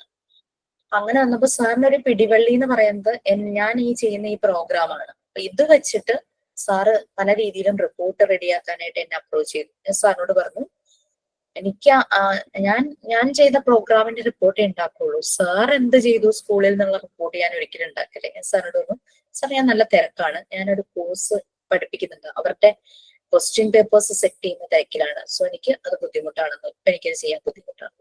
സാറിന് എങ്ങനെയെങ്കിലും രക്ഷപ്പെടാൻ ഞാൻ ചെയ്യുന്ന ഈ പ്രോഗ്രാമിലൂടെ ആ ഒരു പിടിവള്ളിയായിട്ട് സാർ ഇങ്ങനെ വന്നിരിക്കുക. ഞാൻ പോയത് സാറിനെ സപ്പോർട്ട് ചെയ്യാനല്ല, ഞാൻ ചെയ്യുന്ന പ്രോഗ്രാമിനെ ഇൻസൾട്ട് ചെയ്യുന്ന രീതിയിൽ അവിടെ വന്നപ്പോ അത് എന്റെ കുഞ്ഞുങ്ങളെ ബാധിക്കും. ആ സ്കൂളിലുള്ളത് അവർക്ക് കിട്ടേണ്ടുന്ന പലതും കിട്ടില്ല. സോ അത് സംസാരിക്കാനാണ് ഞാൻ പോയത്. അത് അവർ അലോ ചെയ്തില്ല. കാരണം അവർ പേടിക്കുന്നു, ഞാൻ അത് പറയുമ്പോഴേക്കും അത് സാറിന് ഫേവറബിൾ ആയിട്ട് വരും. ഞാൻ സംസാരിക്കാൻ പോകുന്നത് എന്റെ കുട്ടികൾക്ക് വേണ്ടിയിട്ടാണ്, പക്ഷെ സാറിന് ഫേവറബിൾ ആയിട്ട് വരും. അതുകൊണ്ട് അവരെന്നെ തടഞ്ഞു. അല്ലെങ്കിൽ ആ ടീച്ചർ ഇങ്ങനെ പറഞ്ഞു, സ്റ്റേറ്റ്മെന്റ് കൊടുത്താലും അതിന് വാല്യൂ ഉണ്ടാവില്ല. വാല്യൂ ഉണ്ടാവില്ലെങ്കിൽ പിന്നെ അവരെന്തിനാ പേടിക്കുന്നേ ഞാൻ സംസാരിക്കുന്നത്? So something is there. Anyway ഞാനത് അന്നത്തെ കൊച്ചി സിറ്റി പോലീസ് കമ്മീഷണർ ആയിരുന്ന സാറാണ് ഞങ്ങളുടെ പാറ്റേൺ ആ ഒരു പ്രോഗ്രാമിന്റെ. ഞാൻ അപ്പോൾ തന്നെ സാറിനെ അറിയിച്ചു. കാരണം സാറിനെ അറിയിക്കണം, സാറിനെ ഇൻഫോം ചെയ്യണം. കാരണം സാർ ആ പ്രോഗ്രാമിന്റെ പാറ്റേൺ ആണ്. ആ പ്രോഗ്രാമിന്റെ സാർ ഇപ്പൊ ട്രിവാൻഡ്രത്തെ ട്രാൻസ്പോർട്ട് കമ്മീഷണറാ. എല്ലാ അപ്ഡേറ്റ്സും ഞാൻ സാറിന് വീക്കിലി കൊടുക്കാറുണ്ട്. സോ സാർ അറിയണമല്ലോ. സാറിനെ ഞാൻ അറിയിച്ചു. ബട്ട് ഞാനത് ഒഫീഷ്യലി അവർക്കെതിരെ കംപ്ലൈന്റ് കൊടുക്കാനോ ഞാനൊന്നും പോയില്ല. അവരെന്നെ ത്രെട്ടൻ ചെയ്തു, അവരെന്നെ ഇൻസൾട്ട് ചെയ്തു. That is their action. ഞാൻ പിന്നെ അതിന് റിയാക്ഷൻ എന്റെ ഭാഗത്തു നിന്നുണ്ടായാൽ എനിക്കായിരിക്കും ഡിസ്റ്റർബൻസ്. ഞാൻ പിന്നെ ഡിസ്റ്റർബ്ഡ് ആയിക്കൊണ്ടിരിക്കും. എനിക്ക് എന്റെ കാര്യങ്ങളൊന്നും ചെയ്യാൻ പറ്റില്ല. സോ ഞങ്ങൾക്ക് ആ ഒരു ഇത് പൊട്ടൻഷ്യൽ എന്ത് പറയാൻ, കാരണം വളരെ ഒതുങ്ങി ഇൻട്രോവേർട്ടായി ജീവിച്ച ഒരാളാണ് ഞാൻ. സോഷ്യലൈസ് ചെയ്യാൻ വളരെ മടിയുള്ള ഒരു വ്യക്തിയായിരുന്നു. But that doesn't mean that ഞാൻ ഒരു പാർട്ടി സ്പോയിലർ ഒന്നും അല്ല. ഒരു ഗ്രൂപ്പിൽ ചെന്നാൽ ഞാൻ അവിടെ മേർജ് ആവും. But it is very tough for me. ഞാൻ പബ്ലിക് സ്പീക്കിങ്ങിൽ വളരെ താഴെയായിരുന്നു. അത് എനിക്ക് കിട്ടിയത് ഈ മോണ്ടിസോറി മെത്തേഡിൽ നിന്ന്. ലൈക്ക് ഞാനൊരു ഹോളിഡേ ബാച്ച് സ്റ്റുഡന്റ് ആയിരുന്നു. അതായത് സൺഡേ മാത്രം പോകുന്നു, സൺഡേയും ഹോളിഡേയ്സും മാത്രം പോകുന്നു. അത്രയും ലിമിറ്റഡ് ടൈമിൽ പോയിട്ട് എനിക്ക് ചേഞ്ചസ് ഉണ്ടായെങ്കിൽ ഡെഫിനറ്റ്ലി നിങ്ങൾക്ക് പറ്റും. അതോ ഓൺലൈൻ വന്നപ്പോൾ ഞാൻ ജയദേവ് സാറിനോട് ഫസ്റ്റ് ചോദിച്ചു, sir how we can do it through online, എങ്ങനെ ഓൺലൈനായിട്ട് എനിക്ക് ഇവർക്ക് കൊടുക്കാൻ പറ്റും. But I tried my maximum, ഞാൻ എൻ്റെ മാക്സിമം ഞാൻ എടുത്ത് ചെയ്തു. പക്ഷെ ബാക്കി നിങ്ങളായിരുന്നു ചെയ്യേണ്ടിയിരുന്നത്. ബട്ട് കുറെ പേര് എനിക്ക് എന്നോട് പറഞ്ഞിട്ടുണ്ട് മാറ്റങ്ങൾ ഉണ്ടായിട്ടുണ്ടെന്ന്. പക്ഷെ നമ്മുടെ ഈ വർക്കുകൾ നമ്മൾ തന്നെ ഫൈൻഡ് ഔട്ട് ചെയ്യണം. ഞാൻ തരുന്നത് എന്റെ രീതിയല്ലേ, അതിനേക്കാൾ എത്രയോ ബെറ്റർ ആയിട്ട് നിങ്ങൾക്ക് ചെയ്യാൻ പറ്റും. ഞാൻ 7 years മുമ്പ് ചെയ്തു വെച്ച ഒരു മോഡൽ നിങ്ങൾക്ക് കിട്ടിയതുകൊണ്ട് no use. So do it in your way, നിങ്ങളുടെ രീതിയിൽ തന്നെ ചെയ്യും. You can do many things. കാരണം എനിക്ക് ഈ ഒരു ഏജിൽ ഒരു 46, 47 ആയ ഞാൻ ഇനിയിപ്പോ എത്ര കാലം എന്റെ ഹെൽത്ത് അനുസരിച്ച് എനിക്ക് കുട്ടികൾക്ക് വേണ്ടിയിട്ട് പലതും ചെയ്യാൻ പറ്റും. But you people can do many things. Okay, so please ഇതെന്റെ റിക്വസ്റ്റാ. എനിക്ക് ഗുരുദക്ഷിണ എന്നൊക്കെ പറഞ്ഞ് എന്തെങ്കിലും തരണോന്ന് ചോദിച്ചു കഴിഞ്ഞാൽ requesting you to do by yourself. നിങ്ങളെ കൊണ്ട് പറ്റുന്നത് നിങ്ങൾ തന്നെ ചെയ്യാം. Don't like copying anyone. നമുക്കൊരു യുണീക്നെസ് വേണ്ടേ? നമ്മൾ പറയില്ലേ കുഞ്ഞുങ്ങളെല്ലാം യുണീക്ക് ആണെന്നോ. കുഞ്ഞുങ്ങളെ ഡെവലപ്പ് ചെയ്യാൻ ഹെൽപ്പ് ചെയ്യുന്ന നമ്മൾ യുണീക്ക് ആയില്ലെങ്കിൽ പിന്നെ how could be develop dum? Okay, so please and thank you so much. Time table ഒന്നും അല്ലെങ്കിൽ വേണ്ട. ഒരു ഡെയിലി റൊട്ടീൻ ടൈം ടേബിൾ എന്നൊക്കെ പറയുന്നത് വളരെ സിമ്പിൾ അല്ലേ? അതിന്റെയൊക്കെ മോഡൽ ചോദിച്ചപ്പോ എനിക്ക് ഭയങ്കര ഒരു വിഷമം വന്നു സത്യം പറഞ്ഞു. Okay, so thank you so much. ഞാൻ ഇന്ന് ഈ ചാപ്റ്റർ തീർക്കണം എന്ന് വിചാരിച്ചായിരുന്നു. ബട്ട് ഐ തിങ്ക് ഒരു 2 minutes നിന്നാൽ നമുക്ക് തീർക്കാനായിട്ട് പറ്റും. Time table and academic calendar. സ്കൂളുകളിലെ ടീച്ചിങ് പ്രാക്ടീസിന് ചെന്നപ്പോൾ അവരുടെ ഒരു അക്കാദമിക് പ്ലാനോ കലണ്ടറിനോ പറഞ്ഞോ നിങ്ങൾ കണ്ടിട്ടുണ്ടാവും. പ്രിൻസിപ്പളിന്റെ റൂമിൽ ചിലപ്പോൾ വലിയൊരു ചാർട്ടോ ബോർഡോ അല്ലെങ്കിൽ ചിലടത്ത് ഇപ്പോ സോഫ്റ്റ്വെയറാ ടൈം ടേബിൾ സെറ്റ് ചെയ്യുന്നതൊക്കെ സോഫ്റ്റ്വെയർ ആയിട്ട് സെറ്റ് ചെയ്യുന്നത് കാണാം. പിന്നെ കോ കരിക്കുലർ പ്രോഗ്രാംസ് അതുണ്ടാകും. വർക്കിന്റെ ഡിസ്ട്രിബ്യൂഷൻ ഓഫ് വർക്ക്. പിന്നെ establishment and working of infrastructure. നമ്മൾ ഇൻഫ്രാസ്ട്രക്ചർ പറഞ്ഞു സ്കൂളിന്റെ രീതികൾ. പിന്നെ എക്സാം കണ്ടക്ട് ചെയ്യുന്ന രീതികള്. പിന്നെ അതുപോലെ തന്നെ ക്യാമ്പസിൽ പലയിടത്തും കൗൺസിലിംഗ് സെൽസ്. കൗൺസിലിംഗ് സെൽസ് എന്ന് ഉദ്ദേശിക്കുന്നത് സ്റ്റുഡന്റിനുള്ള support, guidance about the courses, അങ്ങനെ എല്ലാം വരാം കേട്ടോ. അങ്ങനെയുള്ളതെല്ലാം വരാം. നമ്മൾ ഉദ്ദേശിക്കുന്ന പോലെ സൈക്കോളജി ലെവലില് മാത്രമുള്ളതല്ല. അതെല്ലാ സ്കൂളുകളിലും അങ്ങനെയുള്ള കൗൺസിലേഴ്സ് ഒന്നുമില്ല. ഇത് സ്റ്റുഡൻസിന് ഇപ്പൊ ആദ്യമായിട്ടൊരു കോഴ്സിന് ജോയിൻ ചെയ്യാൻ വരുമ്പോൾ ആ കോഴ്സിനെ കുറിച്ചുള്ള ഒരു ഗൈഡൻസ് കൗൺസിലിംഗ് ഒക്കെ കിട്ടില്ലേ. പിന്നെ കമ്മ്യൂണിറ്റി റീച്ച് പ്രോഗ്രാംസ്. അത് depending on the education institution out reach പ്രോഗ്രാമുകൾ നടത്തും. സ്ട്രീറ്റ് പ്ലേ അല്ലെങ്കിൽ എന്തെങ്കിലും അവയർനെസ്, പബ്ലിക്കിന് അവയർനെസ് കൊടുക്കുന്ന രീതിയിൽ റോഡ് സേഫ്റ്റിയെ കുറിച്ചുള്ള അവയർനെസ് കൊടുക്കുന്ന ഔട്ട് റീച്ച് പ്രോഗ്രാമുകളൊക്കെ നടത്തുന്നുണ്ടാവും. നെക്സ്റ്റ്,